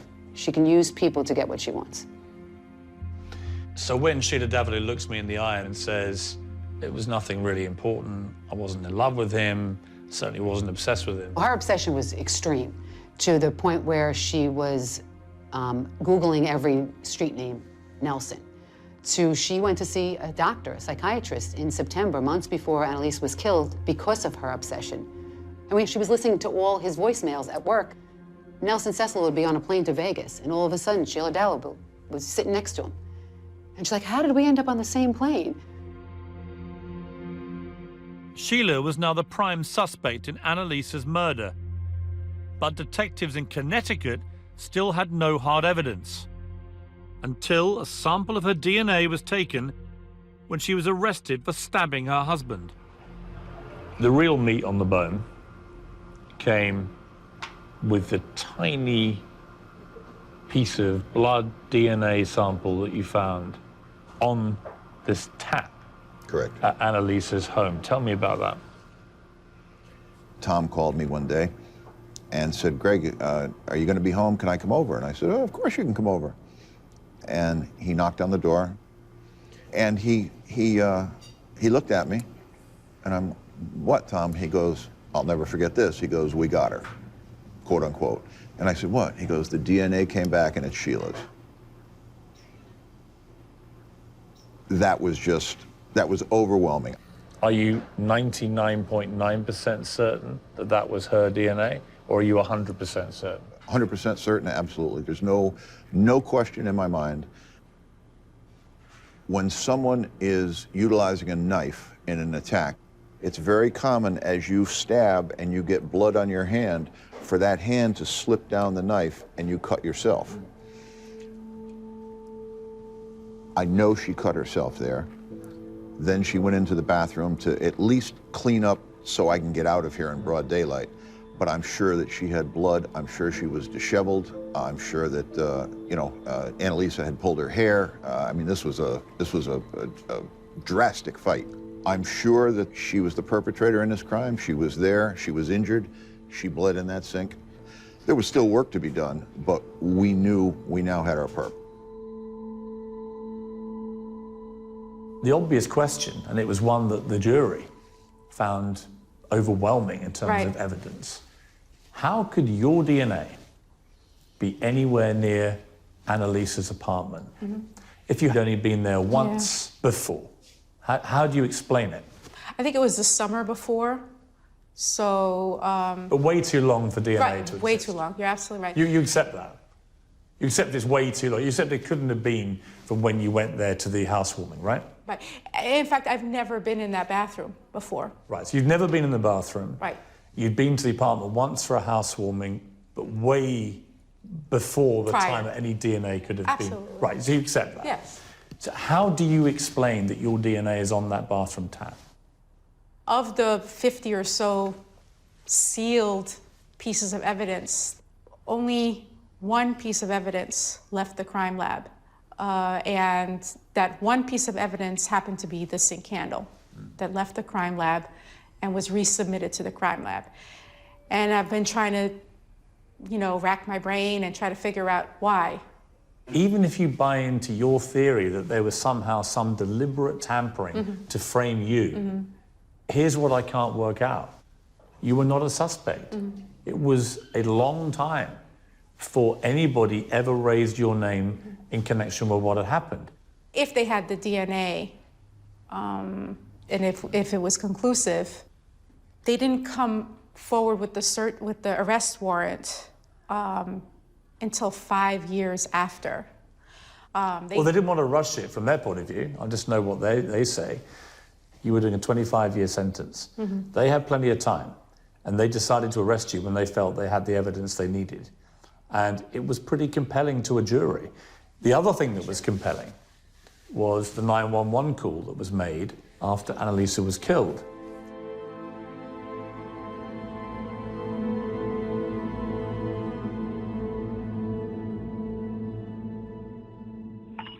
Hello?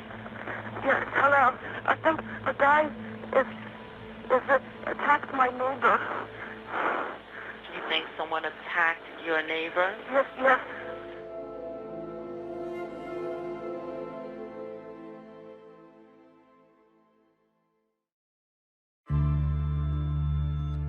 First and foremost, I'd like to thank God for giving me the courage and the strength to stand here today. This is a case where I am being accused of killing somebody. Did the state prove to you that I was there on that day? Well, they can't do that. Almost 10 years after Annalisa's murder, Sheila Davalloo was finally brought to trial. She faced the possibility of a life behind bars. Yet she took the extraordinary decision to defend herself. Good afternoon, Mr. Sessler. You had lied to the police? Yes, I wasn't forthcoming to the police. Okay. And what was the nature of that lie? I hadn't told them that you had been my girlfriend in the past and we had a relationship. Sheila is definitely a smart person. There's no doubt about that. She was successful in her career. She was able to plan out horrendous acts, but she was able to plan them out in a logical fashion and for a while get away with one murder and almost get away with what was almost another murder. I'm pretty sure that she thought this was her best shot, but it is always, always a terrible decision to defend yourself in court. She did seem like a normal, she was sympathetic, yeah, she was smiling, very polite, well presented in court, dressed humbly. You're sitting there being presented with this evidence of a brutal crime, bloody pictures, all kinds of biological evidence, that kind of thing. And then you turn to look at somebody who's talking in the courtroom, and it becomes hard to tie those two together. It's hard to think that anybody that you would ever talk to or listen to would be capable of something like that, who's there in the same room as you. Hello? Yes, hello. I think the guy attacked my neighbor. You think someone attacked your neighbor? Yes, yes. We heard the 911 call early during the trial, and then every day is huge amount of information to retain. So at the end of the trial, we wanted to hear this recording again. I saw a guy go into her apartment. He was in there and he attacked her. I heard yelling. Hello?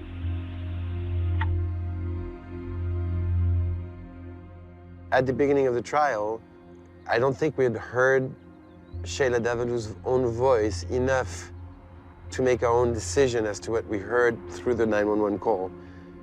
Listening to it again at the end was actually, it was shocking because you could hear really her voice. I mean, that was my experience. I could really recognize her voice. The jury concluded that person who made the call was you. Mm-hmm. Was I it? don't know that. Is that true? Yeah. That's what the jurors have said afterwards, that they believed it was you. But do you know why they think it was you? Because you decided to defend yourself, they listened to your voice every day. If you hadn't defended yourself, those jurors might have acquitted you. I find that very odd because that's the reason I defended myself, because I wanted them to hear me. And those who knew But you me... basically convicted yourself by doing that. those who knew me intimately and closely disagreed. Yeah, but it doesn't sound like me. I've listened to it, and I've only been with you for an hour. Sounds like you to me. Yeah. Well, I think my husband, who was the closest person to me, said that it could be her trying to disguise her voice. That's odd. I think. Well, not really. I mean, if you've just killed somebody and you're trying to build an alibi. But that's you conjecture. Of course. But Yeah. we're not in court now. It's just me and you. Right. I think that if you're saying that it could be her, you're not decisively saying it is her. And that's very odd for somebody's husband not to be able to pinpoint his own wife as the caller. He's not defending me. Well, he couldn't be sure, he said. And you are sure. I'm not sure. I just said it sounds like you. Right. I think I think the DNA evidence is compelling. Right. I think the 911 call sounds like you. And I believe you tried to kill your husband. But you divorce a husband. You know, I am the breadwinner. I'm supporting my husband. I have the higher income. He's living in my house. I didn't have to get rid of him. I could have divorced him. It would have been cheaper. It would have been easier. I gained nothing by killing Paul. I think what I saw above everything else is she seemed to be somebody who thought she was smarter than everybody else around her. She thought she knew better, and that came out when she was defending herself. It fit a consistent pattern that she was having an affair, and she eliminated the fiancé of the man she liked and then tried to kill her husband. She tried to get rid of both people that were standing in the way of her being with Nelson Sessler.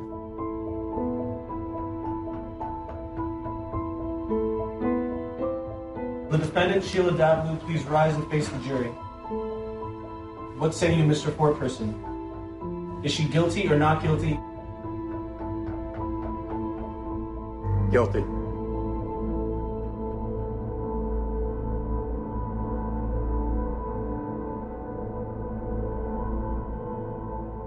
You don't get the impression of somebody incredibly dangerous. And yet, she clearly is very dangerous. I think she can ramp up that danger in her to a point where it becomes open physical aggression. I think she's probably one of the most dangerous people I've ever seen. You're in here now for the rest of your life. What is life like for you in here? Life is decent. It's peaceful. I'm very active in the community. I'm at peace, and I'm fighting my case. But when your parents come to see you, it must break their heart, doesn't it? I mean, there was this brilliant, beautiful daughter Thank you. who had everything to live for, who had a great job, was married to a good guy. You lived in a lovely community, nice place. Yeah. 2 dogs, everything was... Yeah. And now this. But the saddest thing for me is your apparent self-delusion, that you've maybe convinced yourself you didn't do this. No, because I didn't. I mean, I don't have a split personality disorder or anything like that. I wasn't there. It doesn't really affect me in any way if people believe me or not. But you're doing an interview because presumably you think people should believe you. You know, if you were to believe me, it wouldn't help me in any way. So I'm not sitting here really to try to convince you. I'm just telling you how it is and what it was. And it's not pretty. Still, my story is not eloquent. It's not, you know, I'm not denying what I did to my husband. I did not want to kill him. I am beyond relieved that at least I don't have 2 murders on my rap sheet. However, I will, you know, till the last day that I'm alive, be working on proving my innocence in Connecticut. Oh, I think she's very dangerous. I do. I think if she was out, she'd probably do it again. Find somebody to be with for a while and then find somebody else, and something probably would happen. The deterrent effect of any sentence imposed really has very little meaning here other than to send a message that it cannot be tolerated in our society. That cold, calculated nature, that terrible act that occurred cannot be accepted by the people.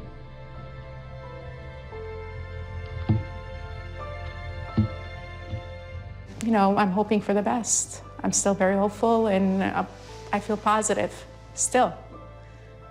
Sheila, thank you. Thank you.